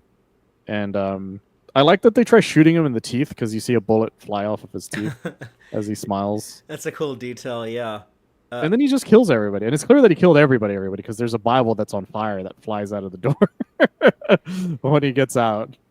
and later, it's kind of described as like, oh, this is like the ultimate high. This is the ultimate rush. And Lois even mentions like, feeling that way. So he's ecstatic. He is drunk on power. Yeah, he's very drunk on power. Um, it cuts to Superman in this fortress finishing the last stuff of the fortress itself. He's like, I'm locking up, I'm cleaning up after the Sun Eater, and then I'm going to go, and then I need you guys to stay here, take care of this Bizarro zoo because it turns out I love this Bizarro zoo, by the way. I really had to look at the Bizarro zoo to see all the animals, and I was like, oh, this is absolutely fucked. Yeah, So I get what all is in there? there's an alligator giraffe, a like I think it's like a wolf dolphin, a cat with its head backwards, a mouse with reindeer ears, flying fish, and I think they're gorilla cows. I think is what the other one or is what the last ones are. And you're like, what the fuck am I looking at? Yeah, the explanation is that the creatures were distorted during the invasion of the Bizarros. So, Yeah, so uh, no normal zoo could take care of them type of yeah. thing. He's like, there's no, you have to do this type of thing. And I love that you see all the stuff from the past stories, like the Wonder Woman, or not Wonder Woman, Lois the Superwoman outfit. There's this great picture. It's the picture of Lana, Jimmy, and Pete that he has. Mm-hmm. Um, and then there's Super some other stuff. laminated, right? No, the thing that gets super laminated is Zabaro's Oh poetry. yeah, yeah. The picture's like in a frame. It's like Just an like hanging on airtight the wall. sealed frame, I guess. And then you see all. I also like that there's just a bunch of different versions of Kryptonite in the background, and some of the other stuff. It's clear that they're from other adventures. Like one of the like there's like an arm that I think is probably maybe Metallo's for all I know, and there's like a domino mask in the background that's probably related to the time he was Nightwing. At least that's how I took some of the stuff. And then it finishes with him talking about how blessed he was to have friends. Like I like this is one of my favorite parts. I was blessed with friends like Pete and Lana and Jimmy and Batman. What incredible Mm-hmm. adventures we've shared. Oh, I love Because that. he never talks about the other heroes that way. He's never like, yeah, in the Flash. You remember when me and the Flash like we did that race, and when the Green Lantern and I did space adventures? He's just like my best friend Batman. Well, I'm and you know going to what miss was him most of all. what was interesting at the time when this came out is Grant Morrison was also writing Batman. Oh, was there were they really at that time? Yeah, I forgot about that. this was I think this came out shortly before Batman R.I.P. Oh yeah, you're probably right on that. And Because then I remember like reading this like around that time when I was struggling with Grant Morrison's Batman. I love it now, but I hated Batman R.I.P. when it was coming out. But then when I read the hardcover after it was all finished, I was like, oh my god, I love that. I'm about 50-50 on that Batman RP because it's one of the most insane stories I've ever read in my life. But yeah, Clark gets ready for battle. I was like, dear Lois, I've loved you most of all, and no matter how dark it seems, there's always a way. And then it cuts to him like getting his outfit off. And then I love this little scene of Lex's it's like a hideout. Mm-hmm. And he can't resist that he has superpowers, so he knocks down the door to his own hideout because he's like, I couldn't. He's like, man, it's just so much fun. And I love that you see like Lex's other like outfits in the back, like his power armor. There's an outfit that kind of looks like a Superman outfit that just says LL on it. That makes me kind of giggle, as well as his normal outfits and stuff. Like, there's a lot of like references and stuff in the background, the stuff, as well as just like weird things. Um, and the fact that he's just like, well, I don't really need any of my super gadgetry anymore since I'm now super powered. So I'll let you have them. God, I just watched the movie, so I had a good way of pronouncing her name. Nastalthia Hold on, or Althea? I need to see it written out again so I can say it. Nostalgia, nostalgia is how Nastalthia. I think it's how the movie says it. Okay. Nostalgia. It's like very like Eastern European sound. It sounds like this is gonna be like Dracula's niece or something. But I think the implication that is she is the daughter of Lex's sister. What is her name? Why can't I remember her name off the top of my head? Lena Luthor. Yeah, because the daughter's named after his sister. So I think the implication is that she's supposed to be her. And it's funny because he keeps saying you're my favorite niece, and it's like, well, I think she's the only niece, unless you count fucking Lenny Luthor. Oh yeah, he's gotta have parents. So Yeah, but so he definitely had somebody for him. Maybe he's his cousin or something. I don't know. Nostalthia was a Silver Age. I think she might have only appeared in one story, but she did appear in something else before Lex created her, or before he reimagined her here. Or Oh, okay. not Lex, Grant Morrison. Yeah, I Before was about to Grant say Lex Morrison. Luthor created Nostalgia. Now I definitely need to find out what you're Well, talking about. the bald heads they do look pretty similar. It's true. But And everybody knows that Lex Luthor's the they them now. yeah. No, there's some. Like this is all setting up like just the ultimate climax, and I like Superman's white outfit that he has. It's got a very old school S that was used for another Superman character. I want to say it's Mr. Sunshine or something like that. Oh, Sunshine Superman. the Sunshine Superman of Earth 23. Yeah, I who think that's his symbol that they end up using for it. that was another thing. Like in 2008, that Grant Morrison was writing in Infinite Crisis. It was like he was writing all these things at the same time, and you can see the streams crossing. But yeah, Yeah, it and I looks like love. Jor-El's logo. Like Silver Age Jor-El had like that like sun logo on his chest instead of Yeah, just having like he just put an S in the middle of it, yeah. type of thing, and I thought that was really fun.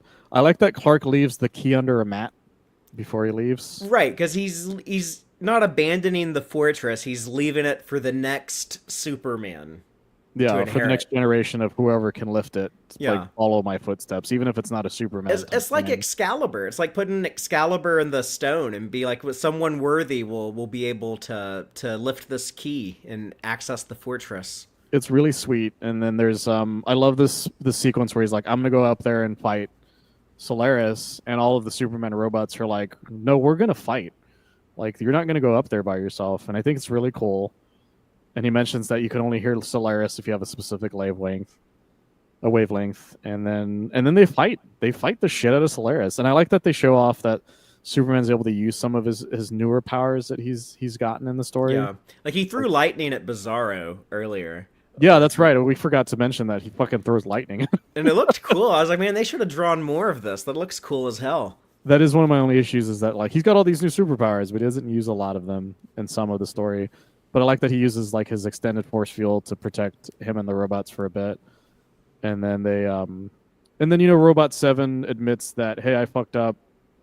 I'm the one who stole the robot. I'm the one who stole the formula, because he mentions that Robot 7 was malfunctioning. Like, it's the hint in the first, what is it, the second or third issue? that something was wrong, is that Robot 7 was malfunctioning.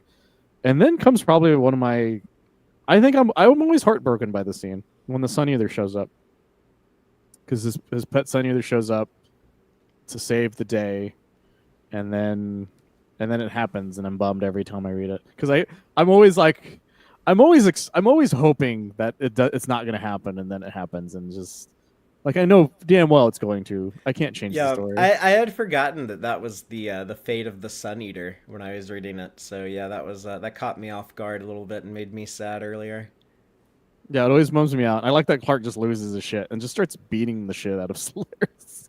But I agree. I think he looks cool in the white suit. Like I love that. That's something that I really love, and I think it comes from just I was a kid when all the Batman toys were coming out for like the Michael Keaton Batman movies, and they made like so many like whatever you can think of with Batman. You had like your standard Batman. You had like Arctic gear Batman that was like white for like snow camouflage. You had like all these different colored Batman suits. So I just love like when superheroes have like different suits and they have like different purposes. Like in Superman the animated series where he has the space suit, he has like the kryptonite suit, he has like the electrical lined, I guess it's just like a big giant like rubber condom over his whole body Yeah, to fight Livewire and there's Parasite with. the scuba suit that he has with the big S on it at But one. yeah, those all looked cool, and like even now as an adult, when I think of all those different variants, it's like, oh yeah, I want to have like toys of all of them, and just like in a line, on a shelf somewhere, in a row. It's the So one thing that I always appreciate about John Byrne's Superman is the necessity for those outfits. And here's the thing that I always find funny to myself because this is a thing, is that I know if I had Superman's powers, I would make those outfits just because I think they were fun. Like you'd be like, "You need the breathing space?" Not really, but this looks kind of cool, doesn't it? yeah, yeah, you still want like some type of space gear to wear. Like I just think it would be fun. Like I just think it would be fun to wear an astronaut suit. I don't fucking care. And I like when they're like different colors. Like I know like everyone hated Nightwing having the red suit in New 52, but I kind of liked having that. I was like, "Oh yeah, maybe like on some days Dick Grayson wears blue and on some days he wears red." I thought that was kind of like Mr. Incredible in The Incredibles. He has like the red suit and he had the blue suit. I've always liked variant suits for Superman. It's one of the reasons I like Superman, because a lot of Batman's variant suits are very similar to each other, depending on what it is. But Superman, what's great about Superman is that different characters or different artists and writers have basically made a timeline of Superman suits. So it's like original Superman suit is basically either the Golden Age one or the Fleischer suit, and then it's like the Superman suit we know. You tick up a bit, you get Kingdom Come. You tick up a bit, and then you get the Superman Beyond outfit. Like, and then you just keep ticking up, and you get all these different like it accidentally adds like a form of Superman being like, yeah, I'm getting older, I'm gonna change my outfit type thing. And I think that's really fun. And Grant Morrison kind of plays with that idea with his white suit, even though it's for a specific reason, type of thing. Yeah, but they're able to bring down Solaris, just beating the shit out of him. But you get like that cool line where he is so mad. He's like, this thing just killed his pet, but he says, there is a way to everyone's heart, and I can see yours. As he's like getting ready to like punch the shit out of this thing, and it just says mercy, and Superman's response, "You'll live." It's very like a dark side in JLU. He does very like, I have to live in a world made of cardboard, or I have to be so careful not to break anything. But you can take it. I'm about to unleash on you.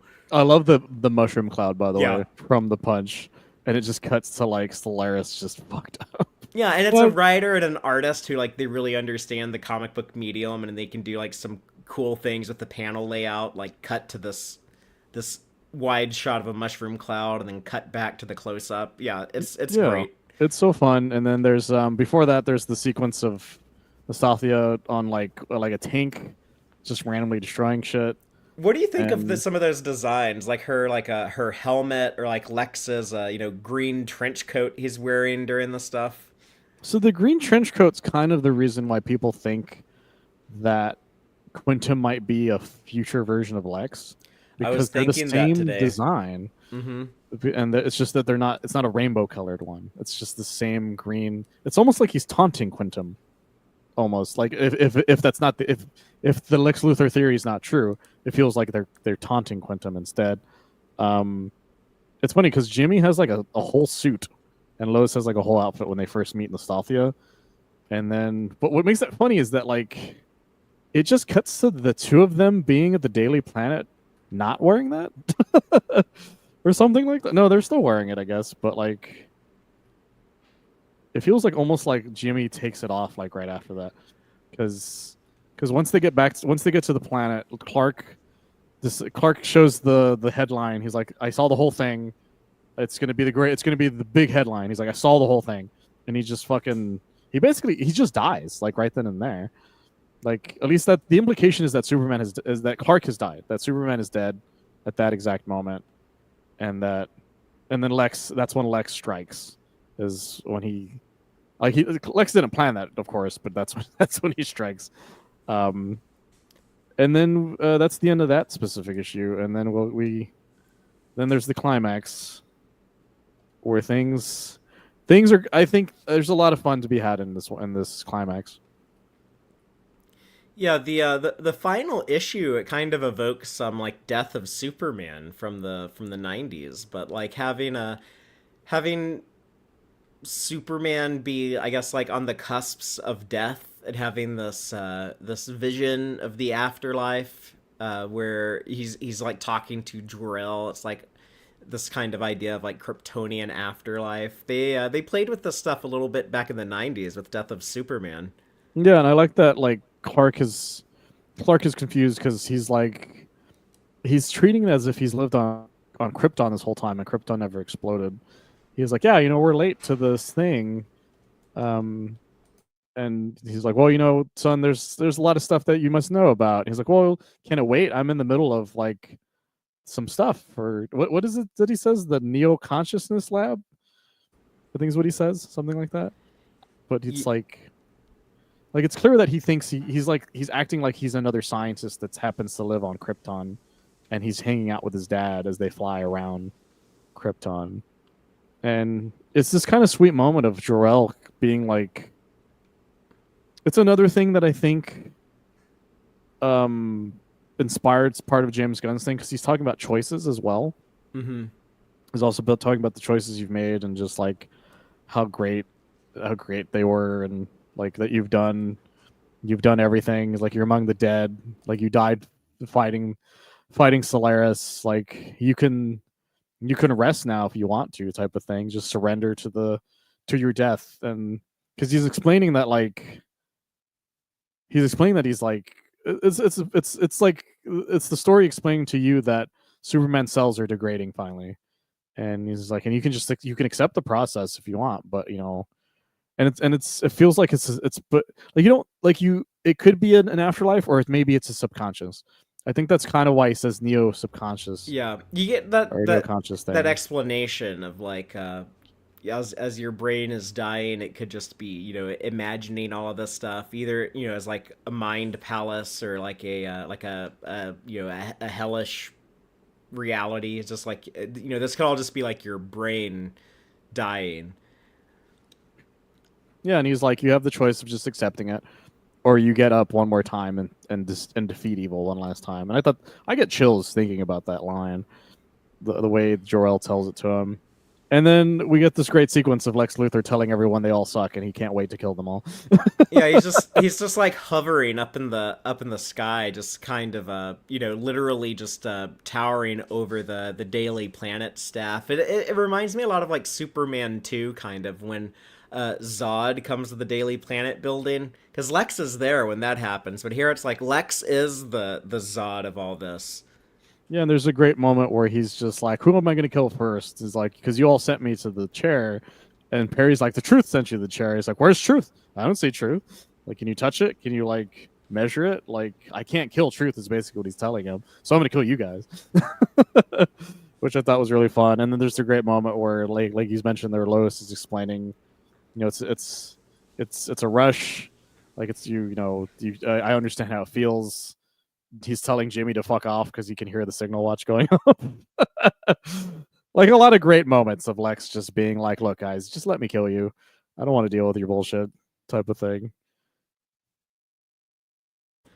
And then when Clark does spring back to action, he's armed with a gravity gun that he then starts shooting Lex with. Which I guess like the idea is that if you're shot by this thing, it makes it makes there be more gravity for you. So basically, like would like make you like heavier, just be like harder for him to fly, harder for him to use super strength, stuff like that.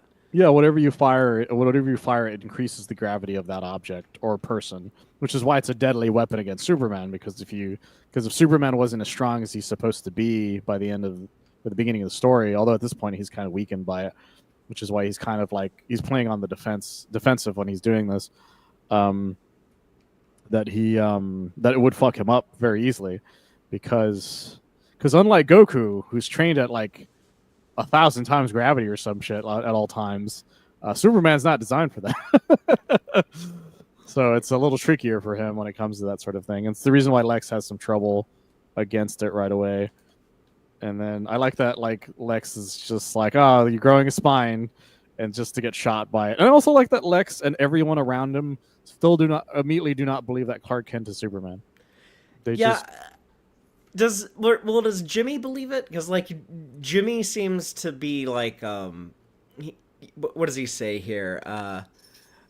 Oh, he says nice disguise, Superman. Like saying like, oh, you're obviously you're Superman and you're just disguised as Clark Kent. And he also says we always keep a spare Superman suit around in the office, and it's like, yeah, because Clark Kent kept it there in case he needed to change into his Superman suit at some yeah. point. He says, I guess you've been keeping the real Clark in your fortress all this time, right? And he's like, "Yeah, Clark's safe, Jimmy. Don't worry about it." And I like that. Like, there's another moment that I really appreciated, which is that Clark was. I forgot to mention this part where he shows up like half dead, so to show off the thing. Is that Lombard mentions that he's like, or it's either Lombard or Cat. No, it's Cat.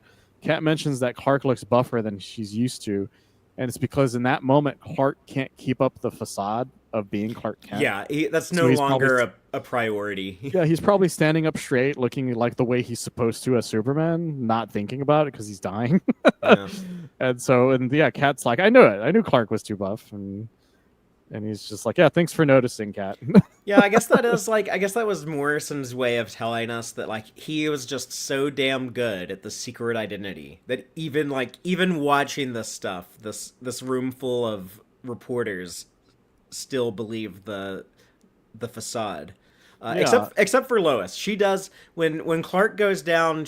That's when she finally starts to believe it because she's like, no, Clark can't die. He like she doesn't say it out loud, but yeah, she finally fully accepts that he yeah, is. This guy's got to be Superman, because and I love.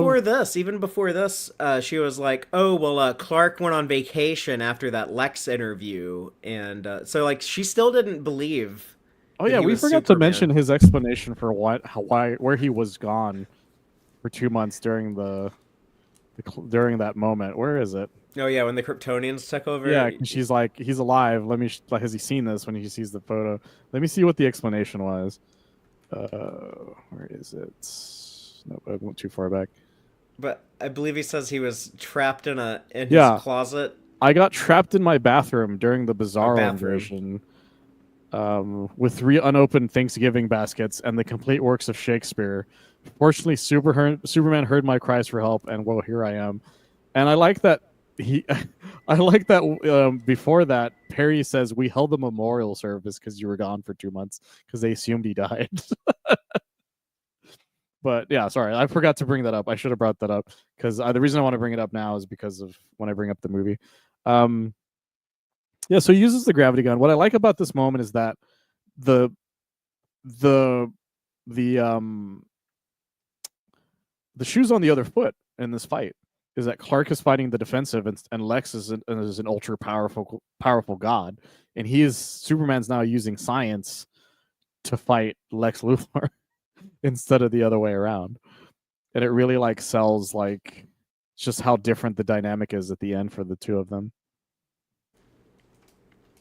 It it kind of it bothered me, I guess, initially that like, oh, Lex is going to have like his big final battle with Superman with like he's going to have superpowers. He's going to be on like the same level as Superman. And I don't know. It's kind of thinking like if you're writing like the ultimate, like the final showdown between Lex and Superman, maybe like have Lex more in his element. I kind of wish that he was like, he was in like the power armor. He was in something where he's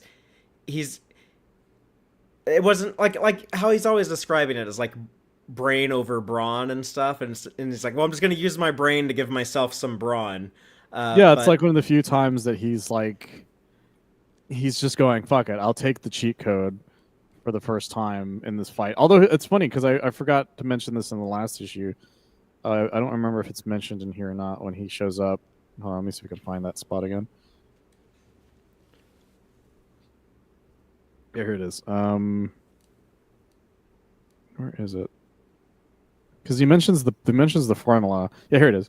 He says, "I have his superpowers thanks to a serum only I could have invented." He pretends he invented it. oh yeah, he stole it.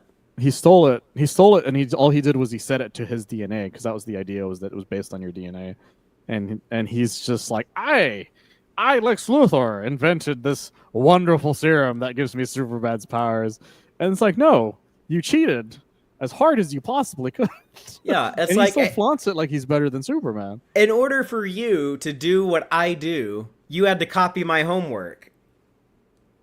Like it's another great example of Clark doing something that Lex is like, no, I did that. I know how to do that. Of course, I know what shorthand is.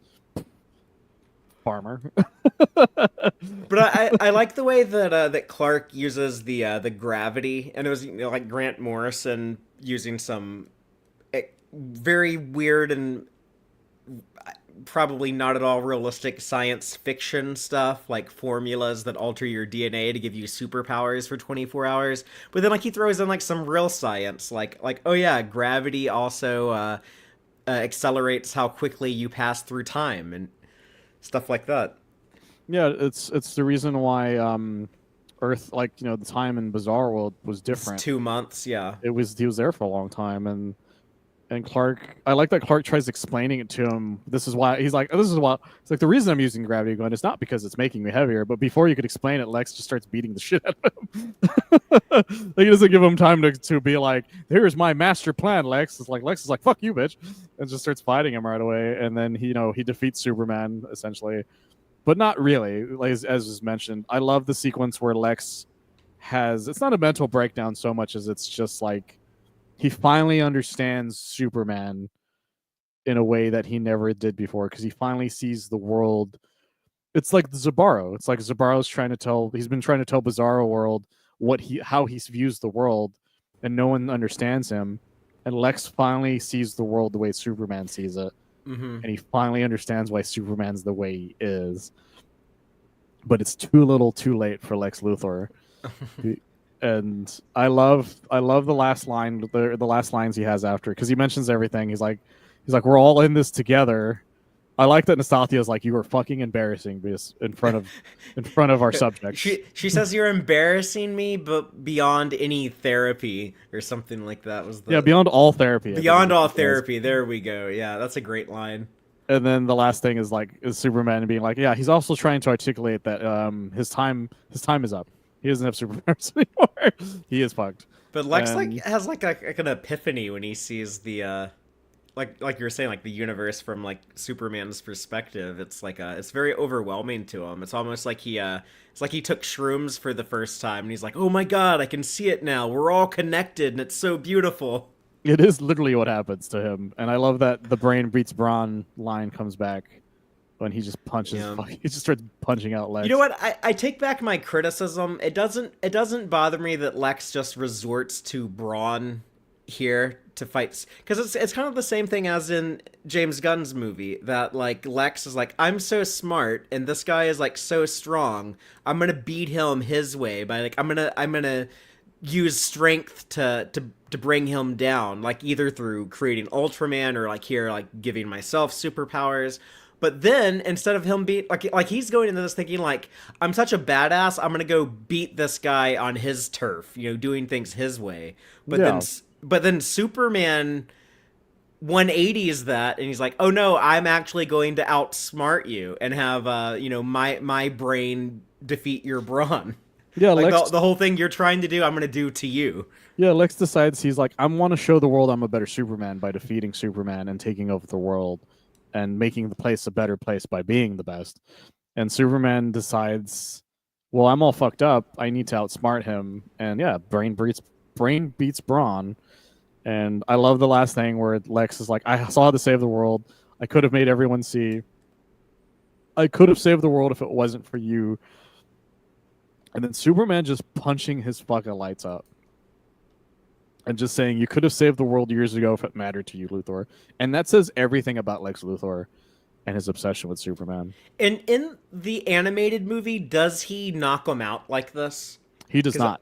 yeah, and see, that's I like this more, but I like the little tag thing they do in the movie as well. But this is to me, this is much more climactic than the way that the animated movie does it. Yeah, it's a final battle, and it's the final confrontation, like an actual final confrontation between these two. And Superman says goodbye finally after saving the world one last time. I love the line, "I love you, Lois Lane, until the end of time," and then he flies off, and her saying, "I love you, Superman." And he saves the world by making the sun go back to normal.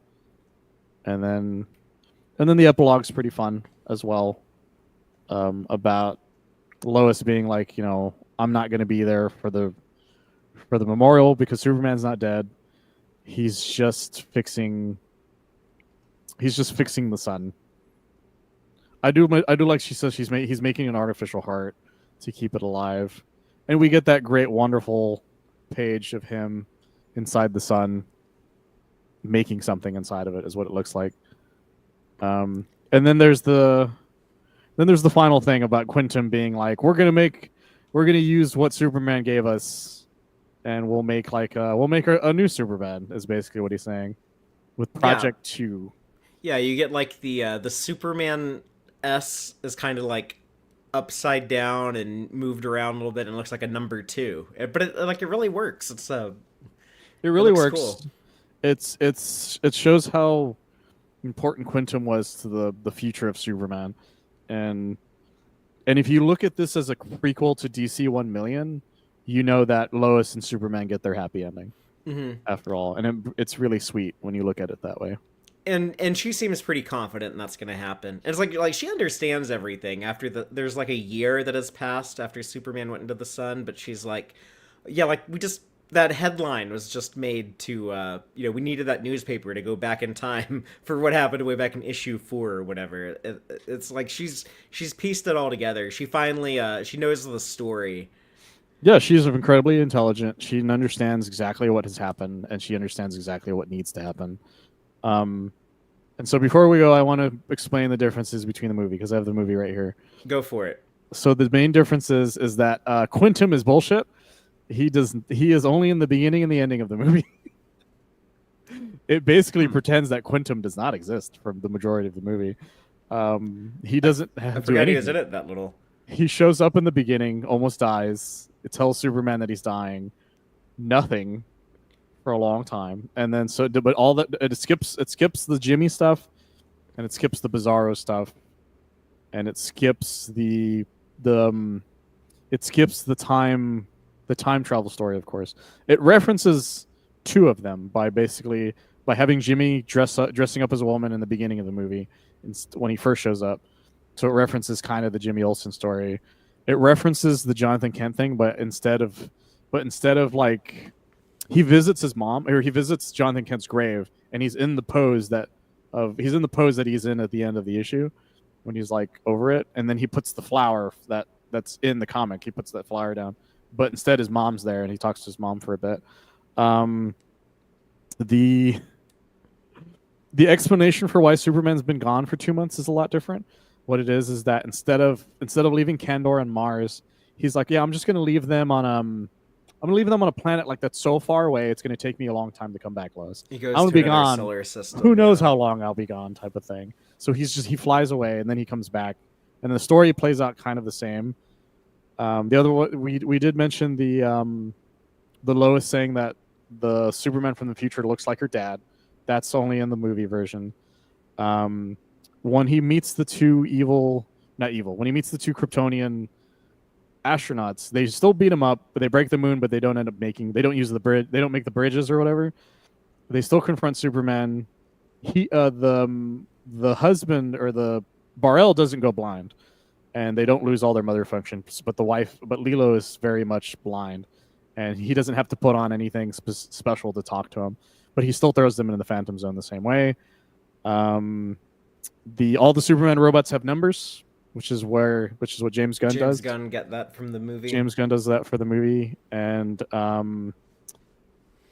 this is the reason I misremembered part of the climax is that the other thing I forgot. So when Clark goes to interview Lex, Lex is actually not as gung ho about the way he is in prison.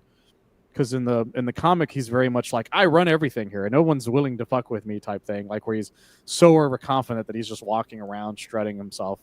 Parasites is in a cell, but it's not lead lined, so he just it has the sequence where he's seeing Clark like lit up like a Christmas tree to be like, that guy has the power. I need to go find that guy. Lex is actually scared of the prisoners at one point because when they run from Parasite, they run into the mess hall and he sees the prisoners and they take like a step back, like he's like, oh shit, stuff's happening. So Lex isn't as like gung ho about everything. It still kind of ends the same where Lex still thinks he saved Clark and all that stuff. The part where Clark gets mad at Lex when he says you could have been friends and stuff in prison, he says it more like casually, like, man, you guys could have been friends, instead of where the comic where he's like, what the fuck is wrong with you thing. Because if you remember the comic, like he's literally holding his glasses in his hand going, what is wrong with you type of thing. And then the explanation for why Clark was missing for 2 months in that one is that he still got trapped somewhere, but I think it was due to something else, but I don't remember the specifics on it. I have to rewatch it again. I don't remember, but it's a different explanation for why he was missing. But Perry says there was a funeral for Clark instead of a memorial. The Lois stuff is all the same for the most part. The story decides that Lex is going to redeem himself by making the climax. What happens in the climax is what you remembered, which is that it turns it into more of an actual fight, like where Superman actually like fights him. Like he still uses their gravity gun, but he's actually flying around and they're fighting each other like in an actual kind of fight for a little bit.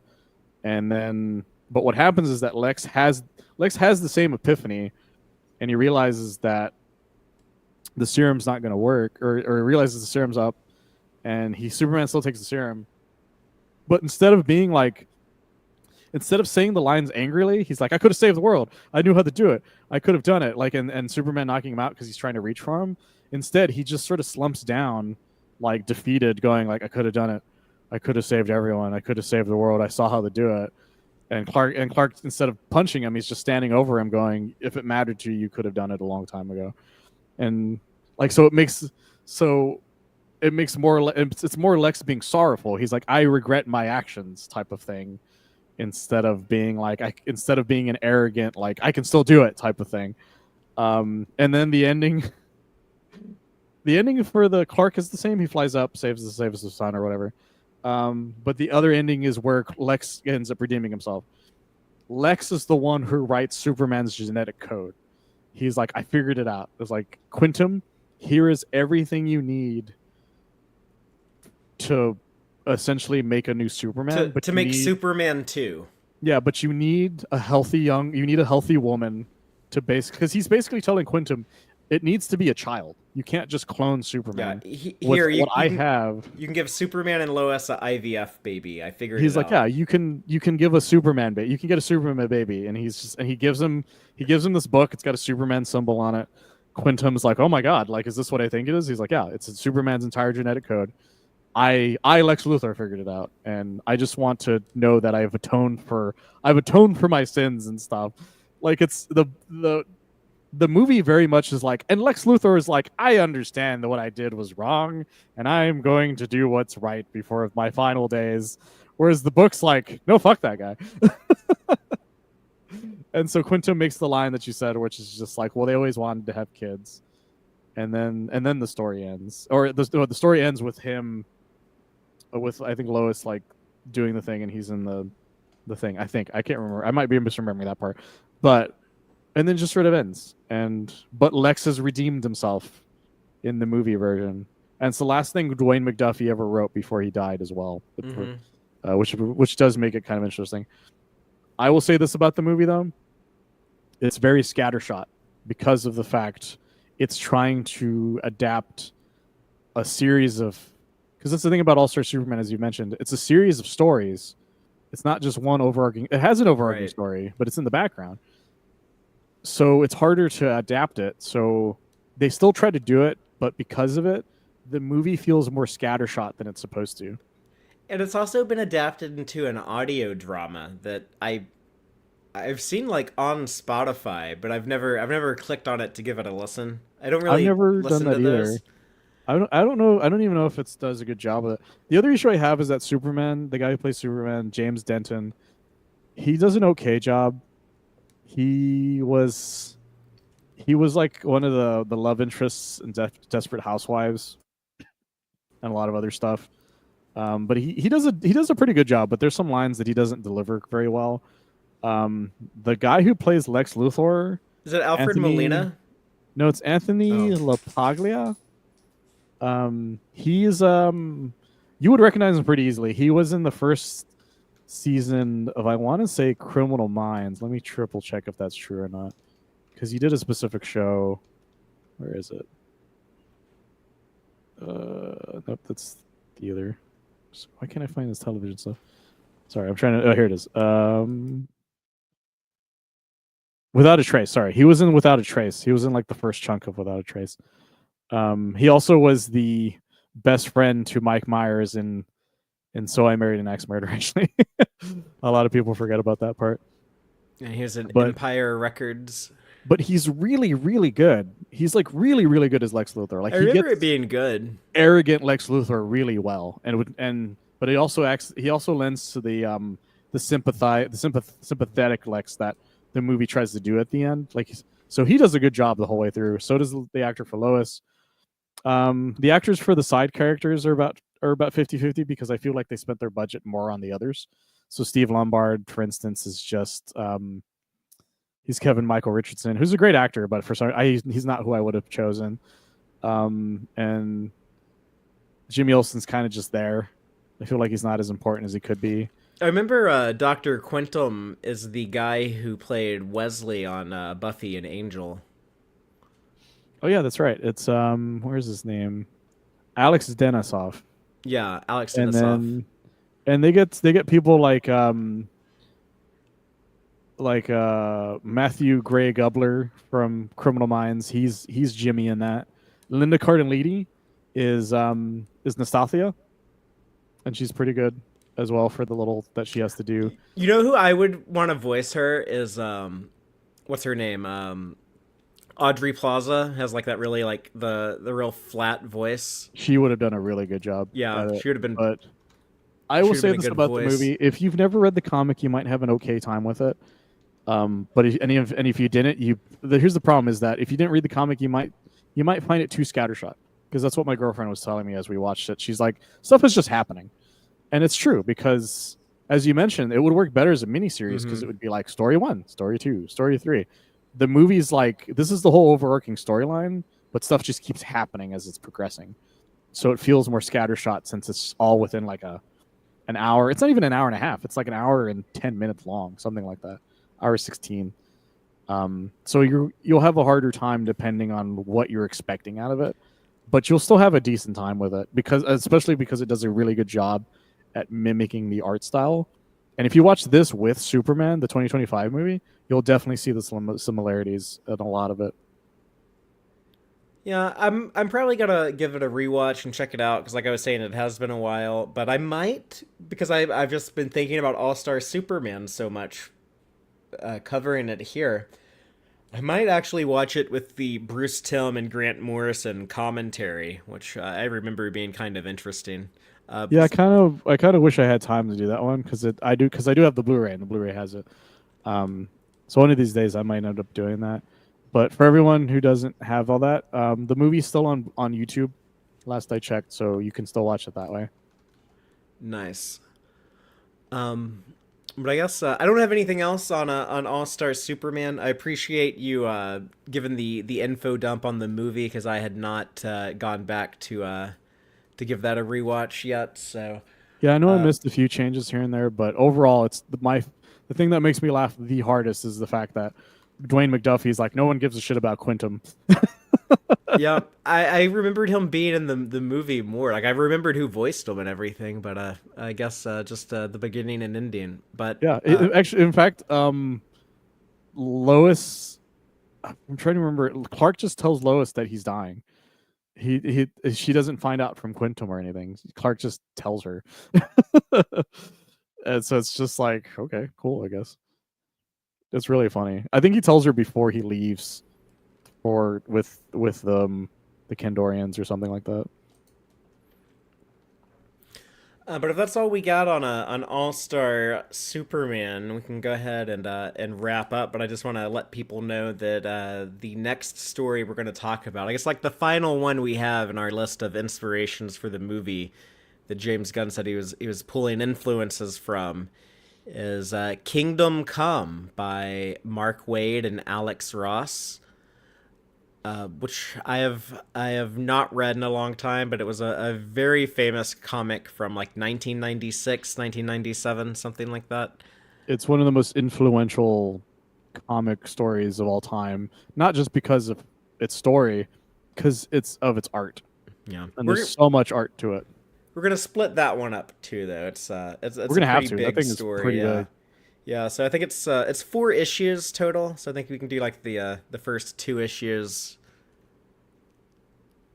And Yeah, because somehow it's like shorter, but it's actually I think because each book was like really large. yeah, Because it was one of those types of books. Because a lot of people don't remember this, but there's a time frame where each part was like a really large one. They started doing them again with DC Black Label ones, but a lot of they're big like double miniseries were like length. that. Yeah, they're like Yeah, closer to 50 pages than 22 or whatever. So.